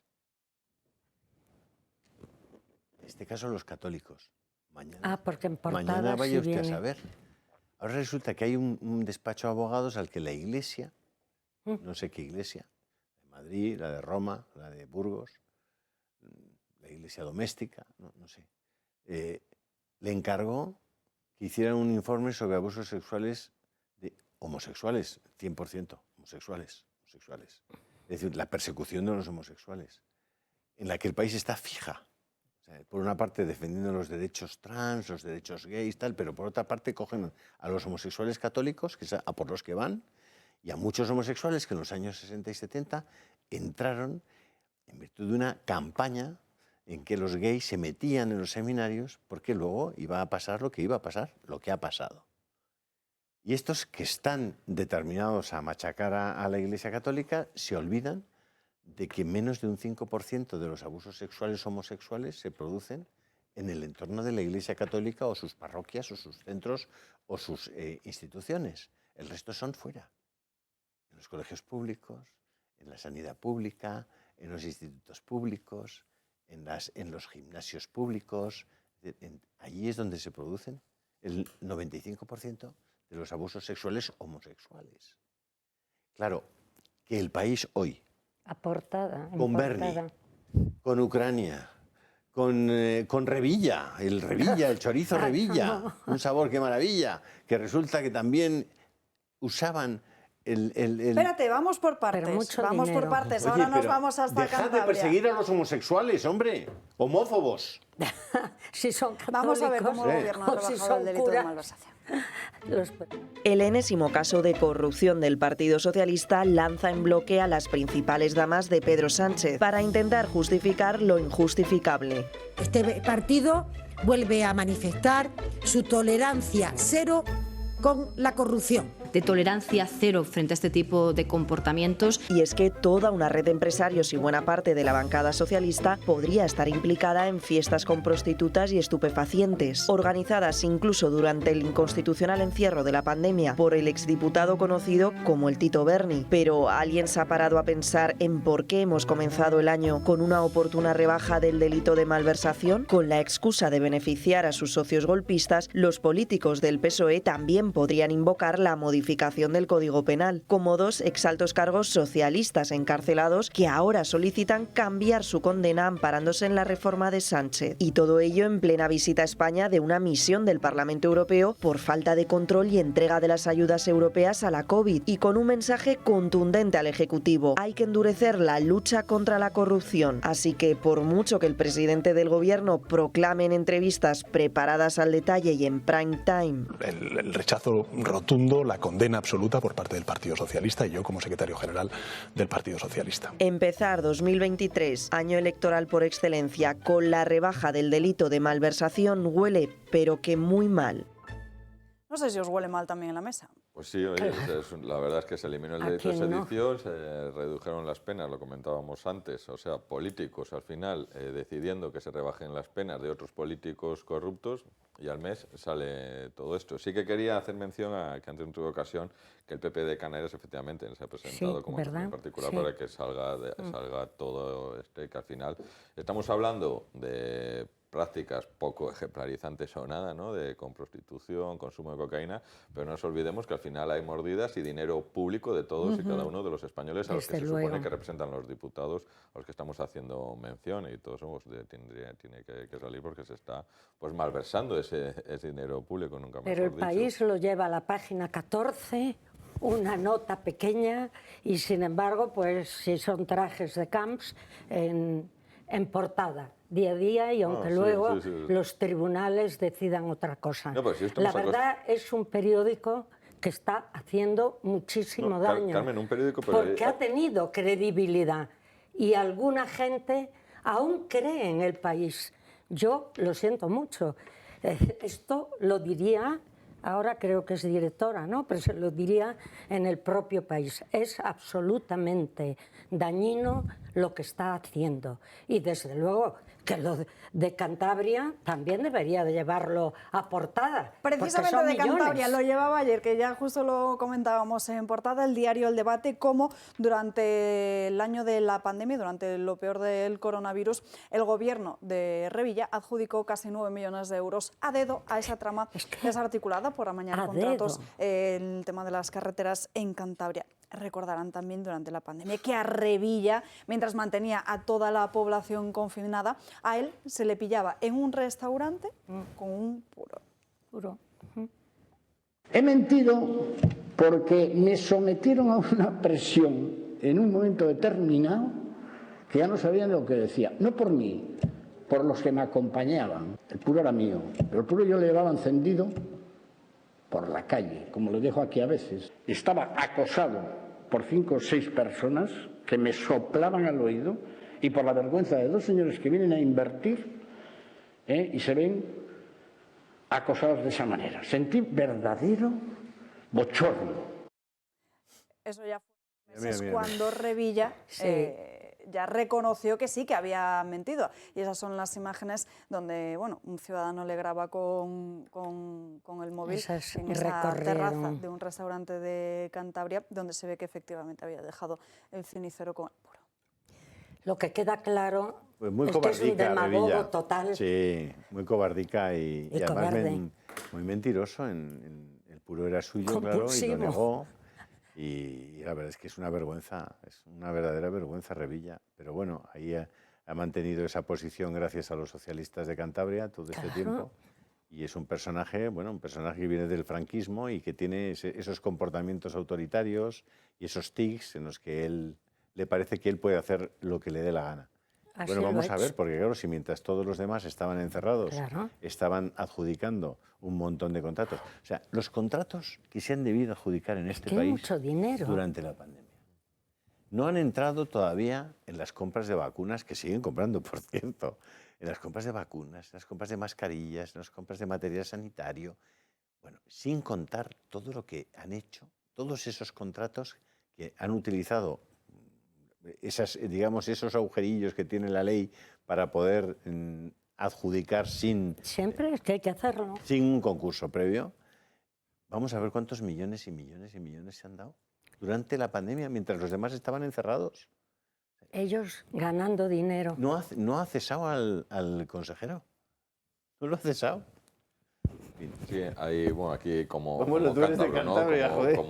cántabro, la verdad es que Revilla siempre, al final, está siempre en todo tipo de tertulias exigiendo un modelo ejemplarizante a todo el resto del mundo. Claro, pero porque es que al final, cuando vas exigiendo un modelo ejemplarizante a todo el mundo, cualquier presunto caso de corrupción o tal, tiene que dimitir los consejeros, ese tiene que acabar en la cárcel, tal, siempre ha ido diciendo esas mismas frases. Claro, a muerte. Ahora te toca, pero ha ido a muerte, Claro, ahora te toca a ti, porque siempre hemos dicho, oye, que es que tu función no es ser un buen tertuliano, que está claro que lo eres. Tienes que presidir una comunidad y sacar proyectos adelante que para nada, bueno, pues vemos, y antes hablábamos de España, no te digo nada, Cantabria, lo atrás que se está quedando en todo, ¿no? Y al final está siendo conocida últimamente por trenes que no entran y que nadie hace seguimiento porque no entran por los túneles, estos casos en los que ya hay gente en la cárcel de las consejerías que llevaba el PRC, y bueno, y ahí lógicamente que actúe la justicia,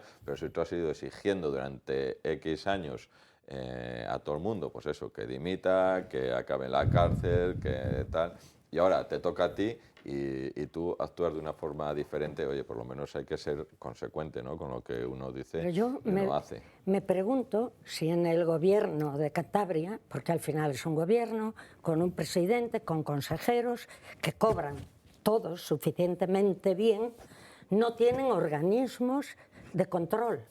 Y cuando se reúnen, ¿de qué hablan? ¿De qué controlan? Porque hay ciertas obras que tienen que pasar ineludiblemente por la aceptación del consejero que le corresponde. Y si no fueron adjudicadas a dedo, realmente hay que buscar todos esos dedos para ponerlos en la calle.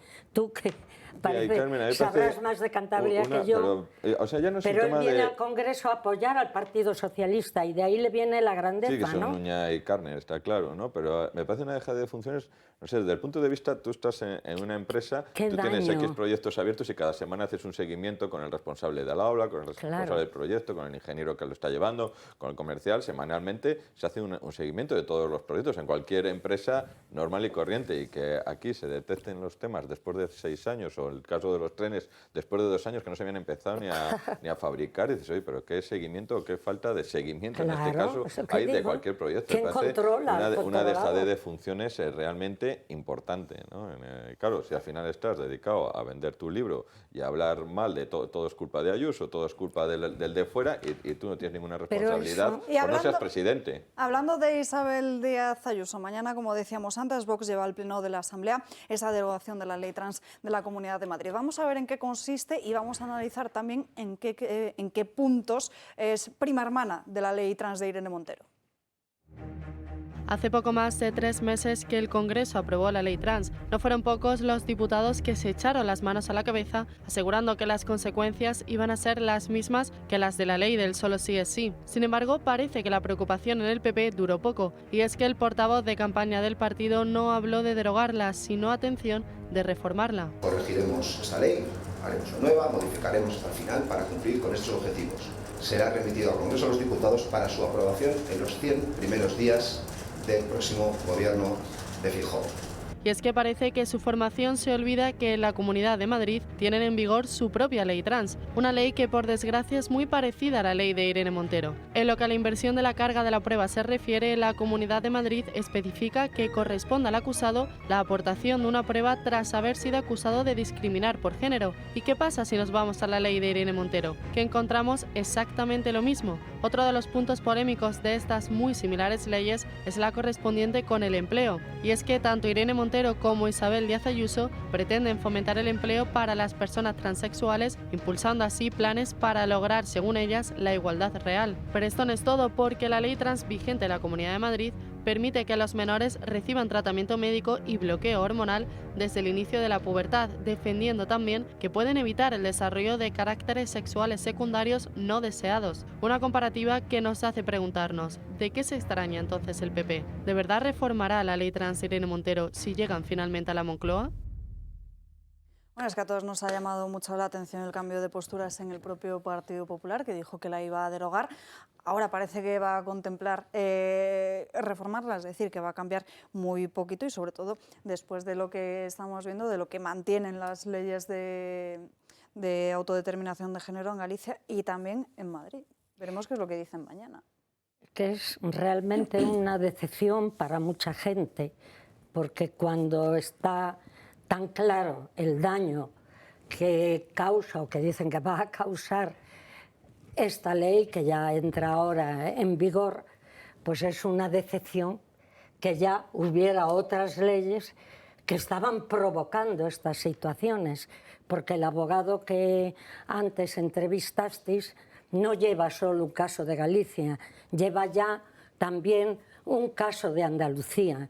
Y cuando además pues sabemos que en el exterior están dando marcha atrás, que una ministra tuvo que dimitir por el mucho daño causado a través de esas leyes transexuales, y además también hay otra cuestión de la que deberían de hablar todos, y es como si fuera el efecto contagio, porque si antes había 10 casos, 100 casos, yo no sé la estadística, que tuvieran esa necesidad, de repente se han multiplicado por 900 veces más. Y también ahí incluso habría que hablar de algo que nadie comenta. Cuando tanto se habla de listas de espera en los hospitales, cuando tanto se habla de los defectos de la sanidad, no tienen en cuenta para nada o estos casos van a ser preferentes y no tendrán que estar en listas de espera. Al final, ¿qué pasa? Vamos a invadir nuestros hospitales con gentes como estas y con las niñas de 14 o 15 años que quieren abortar. ¿Sabes lo que es tremendo, Qué falta Carmen? de seriedad. Que estamos construyendo un modelo legislativo cuando ya conocemos que, por ejemplo, en Gran Bretaña existe una class action, una demanda colectiva de 1000 familias a la clínica Tavistock, que tenía un departamento especializado en disforia de género y que desde hace ya más de 15 años estaba aplicando bloqueos hormonales a niños a partir de los 12 años. Esa demanda le está diciendo, bueno, por lo pronto el Instituto Nacional del creo que se llama INH, el Instituto de Salud de Gran Bretaña, el Instituto Público, lo que es la Seguridad Social británica, ha cerrado el departamento de disforia de la Tavistock, lo ha cerrado. Sí. Y además tienen la demanda también, son responsables civiles subsidiarios de lo que tenga que pagarse a esas 1000 familias. Y dicen, oiga, ustedes destrozaron la vida de nuestros hijos siendo menores. Tremendo. Aplicándoles tratamientos que no debían haberles aplicado. Y claro, el caso de Carlos que lleva a Susana es un caso, pero es que hay ya más de 1000 en Gran Bretaña. Claro. Empieza a haber casos en todo el mundo. Por eso ha dimitido. Claro. Por eso ha dimitido la escocesa. Claro. Pero es que ahora Suecia pensad una cosa. Estos chicos, que ahora son adultos, pueden reflexionar sobre su situación. Y ya no. Y decir, oye, efectivamente hubo quien culpabilizar a quien en un momento determinado no ejerció sus funciones profesionales adecuadamente. ¿Y las madres que han abortado y se han arrepentido?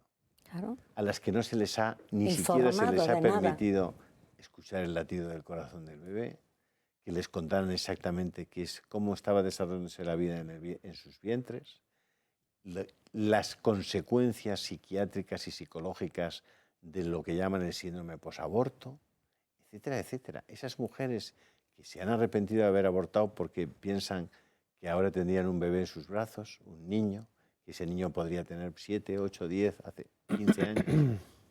Esas que no se atreven a salir a la palestra y decir, yo me equivoqué, no debí tomar esa decisión. ¿Qué hacemos con todo eso? ¿Quién es el responsable de todos esos crímenes?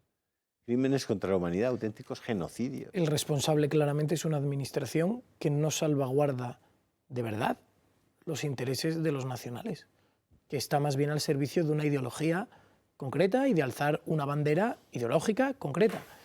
Y no solo el que tiene la intención de alzar esa bandera, sino también el que por omisión nos recupera la salvaguarda del interés real de los españoles. Aquellos que pudiendo, estando en el gobierno, no derogaron estas leyes, aquellos que estando en el gobierno aprobaron esas leyes, es más, aquellos que estando en un gobierno evitan que entren en vigor normas que dan más información. ¿Cómo puede ser que cuando Vox propone vamos a permitir que la gente escuche el latido, quien quiera que escuche el latido, quien quiera que tenga una ecografía, cómo puede ser que el Partido Popular salga en tromba a decir que no? ¿Cómo puede ser que el Partido Socialista, las feministas del Partido Socialista digan que no? ¿Cómo puede Irene Montero oponerse a que una mujer tenga más información? ¿Por qué? ¿Por qué? Porque Irene Montero, porque el Partido Socialista no están en defender los intereses de los españoles. están en defender una ideología muy concreta. Una ideología que, por cierto, no es original de ellos. Las ideas no les salen espontáneamente. Es una ideología que les han ido colocando desde fuera. Grandes negocios que están metidos en estos intereses y que son al final quienes cobran y quienes generan business con esto. Ideología que además va a pesar mucho más en la formación de los profesores antes que las matemáticas. El Ministerio de Universidades publica una orden que establece cambios en los requisitos para la obtención del título universitario en educación primaria. En dicha orden, ahora en trámite de consulta pública, los créditos dedicados a la formación matemática han cambiado. Se reducen de 18 a 6, por lo que los maestros de primaria se formarán las mismas horas en diversidad afectivo-sexual que en matemáticas. Esta asignatura se compararía con el módulo Género y Educación, donde los estudiantes deberán adoptar un enfoque de igualdad de género a través de la coeducación, fomentando la igualdad efectiva de mujeres y hombres, la prevención de la violencia de género y el respeto a la diversidad afectivo-sexual, así como desarrollar acciones hacia la transformación de las condiciones socializadoras existentes desde una perspectiva crítica de género. Asignaturas capitales como la lengua o las matemáticas perderían gran importancia y tendrían los mismos créditos que las impuestas ideológicamente. La Real Sociedad Matemática Española ha criticado esta acción afirmando que repercutirá negativamente en los propios alumnos, ya que no acabarían primaria con las competencias matemáticas mínimas. No están de acuerdo con esta orden, ya que podría ser algo muy perjudicial. La ideología que quieren imponer en las aulas será muy peligrosa, ya que repercute directamente en la sociedad. No sé si compartís, bueno, yo creo que a todas luces no, cómo puede ser que un profesor tenga que formarse más horas en cuestiones de ideología de género que antes que en matemáticas. Bueno, es un punto más, Alba, que va en contra de la patria potestad de los padres, ¿no? Que al final sea el Estado el que se meta a dar todo este tipo de cuestiones que ya están los padres para formar a los hijos, y el colegio que se centre en matemáticas, en lengua y en idiomas, que es lo que están haciendo otros países. Es que al final vamos a tener hijos para nada formados, que en otros países les están formando en condiciones, y luego a la hora en este mundo global y competitivo, pues tus hijos se van a quedar totalmente atrás dentro de ese mundo global, porque claro, le estás dando este tipo de educación, ¿no? Y como digo, es un punto más en el que los padres tienen que estar encima. Yo aquí hablo como padre de 3 hijos, ¿no? Y como antes no pude hablar, te comento el caso, por ejemplo, de Susana. Me parece un horror todo lo que hemos estado escuchando, y tú intentas ponerte, ¿no?, en los pies del otro, en los zapatos del otro, para entenderlo, y reconozco que me resulta imposible. Y se está legislando ahí para el 0,01% de la población. Realmente está haciendo unas leyes a medidas para ese porcentaje tan pequeño, ¿no?, cuando debería ser algo global. Y aquí hablo como padre de 3 hijos de 16, 14 y 11 años. Es imposible que con esa edad alguien tenga el derecho a autodeterminación, y en función de lo que el niño diga, que se le tenga que dar unos tratamientos. ¿Qué pasa? Pues, o sea, es que estoy seguro que me dijo, no, yo me siento Cristiano Ronaldo o me siento Superman. ¿Y qué haces? Ah, no, te pongo una capa y tírate a volar. Oye, para eso están los padres, los padres y todos los servicios médicos, psicológicos, etcétera, para decir, oye, vamos a estudiar el caso, vamos a analizar el caso, y ya veremos a ver cuando tengas 18, 20 años, porque con 12 años, que es a partir de lo que dicen las leyes, que puede decidir el niño de su derecho a la autodeterminación y empezar en todos esos tratamientos. Oye, que con 12 años, con 13 años, con 14 años, todos hemos pasado por ello, y ahí tienen que estar los padres para ayudarle, para decidirle, y en todo caso, pues unos servicios psicológicos o médicos para analizarlo. Yo creo que hay que volver al sentido común, y lo que no puede ser es que alguien, con un niño con 13 años, se le haga una operación quirúrgica, que al final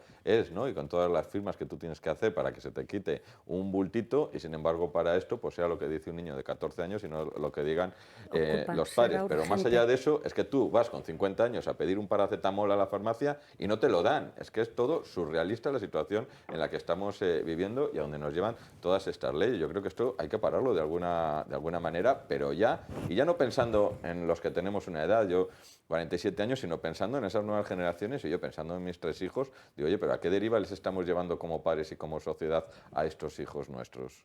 Pues hay un artículo que perdonad solo una cosa, interesantísimo en La Vanguardia, de un buen amigo mío, que es el doctor Arturo Ezquerro, que es un psiquiatra que trabajó durante 10 años en la Tavistock, el único español que ha trabajado en la clínica Tavistock en Londres, un tipo extraordinario, al que le hemos hecho una entrevista aquí en Ellos si pudieron, por cierto, y que hoy escribe en La Vanguardia y cuenta cómo evolucionó el departamento de disforia de género en ese hospital, en esa clínica, con el doctor Di Ceglie, que era el personaje que llevaba un poco la responsabilidad de esos tratamientos y que lo que hacía era, cuando le venía una niña diciéndole que tenía tal, la acompañaba con tratamiento psicológico durante años para ayudarla a encontrar el camino de desarrollo personal, de desarrollo evolutivo, etcétera, etcétera, y tal. Y en un momento determinado explica el doctor Ezquerro que ese mismo hospital, cuando se jubila este doctor Di Ceglie, que aplicaba un tratamiento, digamos, razonable, razonado, prudente,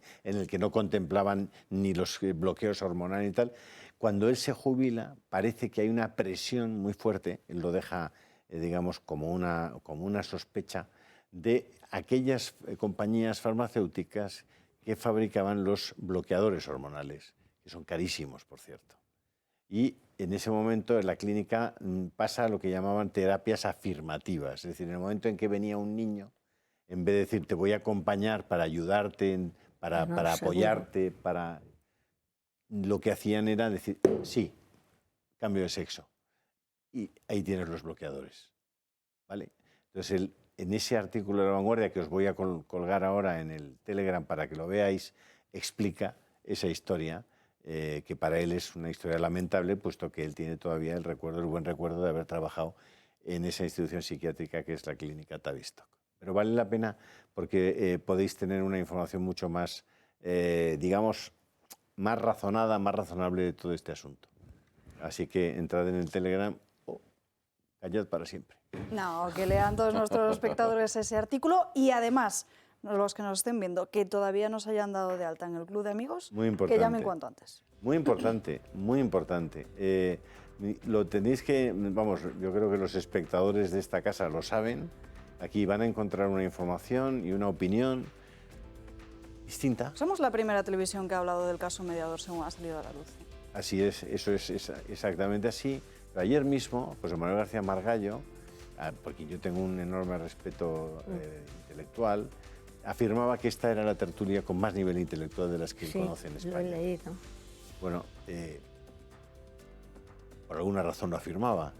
No sé yo quién lo confirme, aunque lo crea igual que él, pero efectivamente aquí hay un intento constante porque las personas que acceden a esta tertulia estén preparadas intelectualmente, sean personas sólidas, sean personas serias, y que esta casa en su conjunto ofrezca una panorámica, una perspectiva de la realidad, de la legislación, de la forma de gobierno, que sea diferente y que defienda una posición antropológica que no es la mayoritariamente aceptada en este momento y que desde nuestro punto de vista está llevando al desastre y al disparate y al esperpento. Bueno, eso solo lo podemos hacer si ustedes nos ayudan. Solo si ustedes nos ayudan y están ahí. Entonces, esa llamadica con una pequeña cantidad mensual para apoyar a esta televisión, para nosotros es imprescindible. Así que si lo pueden hacer, háganlo. Y los que estamos aquí ahora, más los que no están en este momento, tendremos que darle las gracias por lo que ha dicho, porque ha dicho cómo eligen a los tertulianos. Claro. Por lo tanto, muchísimas gracias. Y tenemos ahí es la verdad, un lugar, es la verdad. un puesto, pero es cierto que hay muchos seguidores de esta televisión.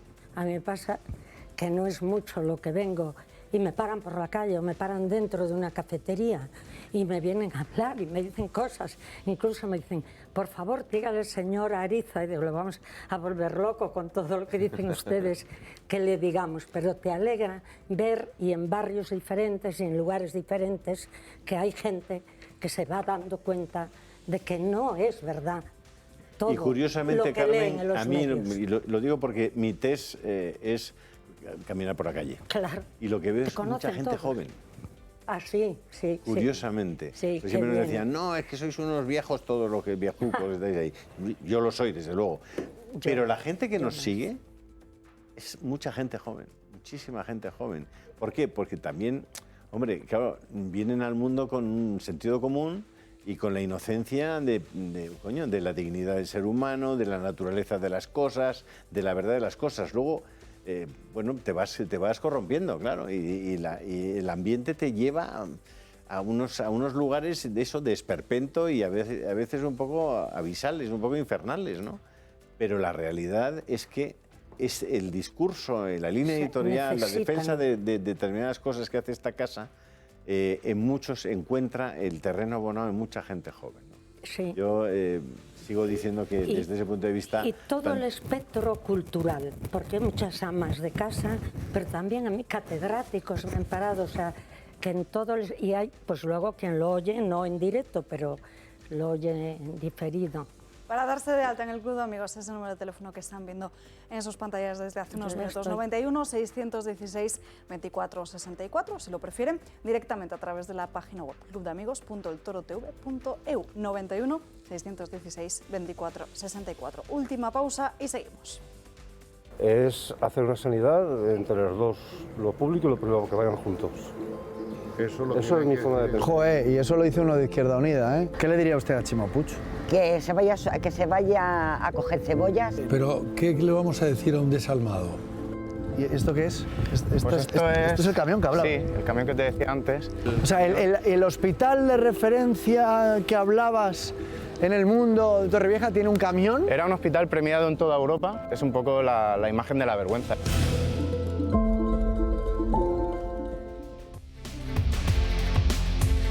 Recta final de programa, nos quedan apenas unos minutos y nos vamos a ir con Marién Vallejo, que nos va a contar cómo una de las empresas de trenes de bajo coste impidió hace apenas unos días a una madre viajar con sus 4 hijos en trayecto Madrid-Valencia con un argumento diciendo que si no, no se podrían hacer cargo de esos niños. Marién, cuéntanos. Así es, Alba. La indignación de las familias numerosas se ha disparado debido a un incidente con Ouigo. La operadora de trenes francesa prohibió viajar a una madre con 4 hijos debido a que, según ellos, si pasase algo, esa madre no habría podido hacerse cargo de todos ellos. Esta familia iba a visitar a sus abuelos, pero finalmente no pudo coger el tren. La compañía les dejó en el andén con los billetes pagados y sin ofrecerles ninguna otra alternativa. ¿Pero qué dicen las condiciones de la compañía? Pues efectivamente en su página web explican que un adulto puede viajar con 2 niños de entre 4 y 13 años y un bebé de hasta 3 años como máximo. Esa madre compró 4 billetes, sus 2 hijas mayores tienen 8 y 6 años y los pequeños 3 y 1, con lo cual, según las normas de esta operadora, no puede viajar en tren, siendo ella la única persona adulta. Un hecho que ha sido considerado como discriminación no solo por esa madre, sino también por la Asociación Madrileña de Familias Numerosas. Esta asociación además ha iniciado una recogida de firmas para que estas políticas de empresa cambien. Y es que estamos ante un nuevo ataque, Alba, a las familias numerosas. Gracias, Marién, y nos vamos ahora con Gabriel Serrano porque la Fundación de Amancio Ortega financia el primer centro de cuidados paliativos para niños en España. Todo esto después de que Amancio Ortega haya recibido muchísimas críticas por parte de la izquierda política y después también de que la semana pasada le estuviéramos contando aquí cómo Amancio Ortega era uno de esos pocos empresarios que aporta sumas cuantías de dinero para la investigación contra el cáncer. Gabriel Serrano. Así es, Alba. Amancio Ortega, a través de su fundación, financia con 30 millones de euros el primer centro integral de cuidados paliativos pediátricos en España. Estará situado en Madrid y será gestionado por la Fundación Porque Viven, que trabaja para desarrollar los cuidados paliativos pediátricos complementado con servicios públicos de salud. Y debido a su experiencia para atender a los menores y a sus familias, ha servido de base para diseñar el centro. Permitirá ofrecer una atención integral y personalizada a niños y adolescentes afectados por enfermedades complejas y crónicas que amenazan seriamente su vida, al igual que ofrecer un servicio completo a las familias. Funcionará como centro de formación en este tipo de cuidados y es otro acto de generosidad por parte de Amancio Ortega. Aún no sabemos si algún político criticará esta acción, como ya hicieron Pablo Iglesias o Echenique cuando donó 310 millones de euros para comprar equipos de diagnóstico y tratamiento contra el cáncer, o por ser millonario, gracias a su esfuerzo y trabajo. Además, que durante la pandemia transportó para el gobierno material sanitario valorado en más de 450 millones sin pedir nada a cambio. Existe una persecución por parte de varios dirigentes y es alguien que genera empleo en este país y realiza actos y donaciones de manera altruista. Si hubiese Alba más Amancios y menos políticos, igual nos iría mejor. Fíjense, 30 millones de euros. El Ministerio de Igualdad nos cuesta bastante más. En fin, Julio, ¿qué está pasando con el convento de Santa Juana de Cubas? Ah, no, ¿qué está pasando? Empieza la novena de Santa Juana. ¿Sabes que allí se apareció la Virgen? Es una de esas apariciones ignoradas y bueno, poco conocidas, por lo menos en la Comunidad de Madrid, y tenemos un convento aquí a 20 minutos de Madrid con unas monjas que se te cae la baba de lo majas, lo buenas que son. ¿Verdad, Sor Araceli? Que son gente buena. Saluden a la madre, sobre todo. Y empiezan ahora y el día 9 de marzo tienen la gran fiesta en la que rememoran esa aparición de la Virgen a Santa Juana. Y tienen su gran fiesta allí en Cubas de la Sagra. Todos los que os podáis acercar a hacer compañía a estas maravillosas monjas, que además que nos cuidan mucho. Son las mejores aliadas del Club de Amigos de esta casa, son las monjas de Cubas de la Sagra. 9 de marzo, que cae como jueves. Las monjas del Cerro de los Ángeles, que son otra luz. Así que gracias. Pues ya lo saben, el 9 de marzo. Hablando de sanidad y referente también con la de Amancio Ortega, no sé si habéis visto la metedura de pata de Rita Maestre de hace apenas unos días a través de las redes sociales, porque ahora, como sabéis, pues la campaña en Madrid lleva como tema central la sanidad y cargar contra Isabel Díaz Ayuso. Bueno, pues van a ver en sus pantallas ese tuit al que me refiero de Rita Maestre, que decía que intentaba politizar su parto. Dice, me tendría que revisar una matrona esta misma semana después de mi parto, pero es imposible. La primera cita disponible es dentro de 3 semanas. La sanidad pública en Madrid está saturada por falta de recursos. La arrogancia del PP está destruyendo nuestra salud. Atención a lo que le contesta una enfermera, porque desmiente lo que dice la propia Rita Maestre. Revísate bien los papeles de alta, porque del 12 de octubre te fuiste directamente con las citas de la matrona agendadas, aparte de otra documentación que te damos a las mamás. No obstante, puedes acudir a nuestro hospital siempre que lo necesites. Bueno, pues Rita Maestre ha quedado en evidencia. Horrible. La verdad es que viven en la política de la crítica absurda sin pensar lo que dicen y tampoco en el daño que hacen, porque permíteme que como gallega vuelva a decir a la alegría que proporcionan personas, empresarios de la categoría de Amancio Ortega, que creo que contrarresta un poco la mala noticia de que Ferrovial pues ya se nos va del país de alguna manera. Pero claro, es que tenemos que pensar cómo puede el presidente del gobierno, no ya sus ministras, sino él, decir en alguna ocasión, es que claro, todo esto lo traman esos empresarios del puro, esos ricos que van contra los pobres. Se está creando un clima en contra de las empresas, además de la falta de seguridad jurídica, que al final a quien perjudica es a los trabajadores, a los inversores, a los accionistas. ¿Cómo podemos ver una noticia como la de Ferrovial sin que dé explicaciones el presidente del gobierno o esa ministra Calvo, que yo no sé quién le ha dado la buena fama?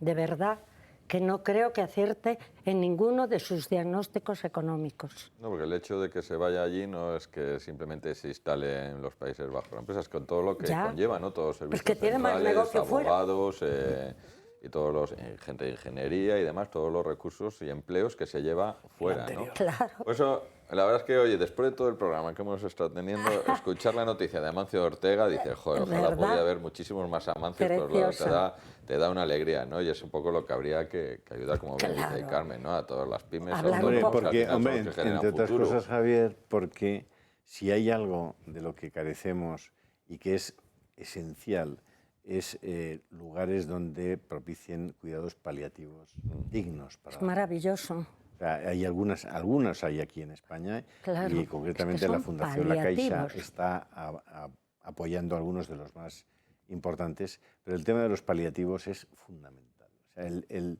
pensar que en el final de tu vida, y todos vamos a llegar a ese punto, en el momento en el que ya tú no tienes control sobre tus actos ni sobre lo que te vaya a pasar, sino que son otros los que toman las decisiones por ti, que estés cuidado, que estés valorado con la dignidad propia de un ser humano, que la mantienes hasta el momento de la muerte y que así te es considerada por los que te cuidan. Eso es una maravilla. Y lo que ha hecho Amancio Ortega pues es de chapó, y ojalá haya muchos Amancios Ortegas que dediquen recursos al tema de los paliativos, en el que probablemente el principal problema que van a encontrar es el personal adecuado para poder realizar esos cuidados paliativos adecuadamente y con ese tono de respeto a la dignidad de las personas, que es fundamental.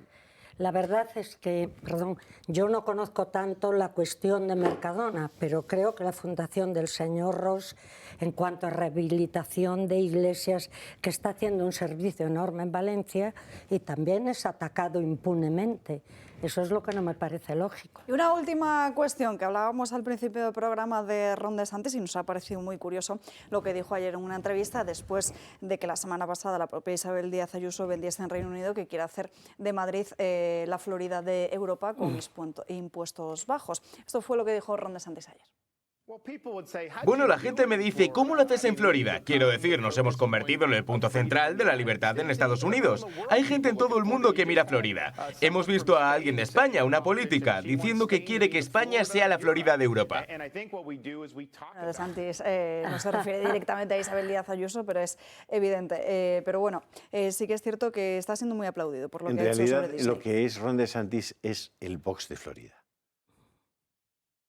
Porque está haciendo cosas muy cercanas a las posiciones que está manteniendo Vox en España.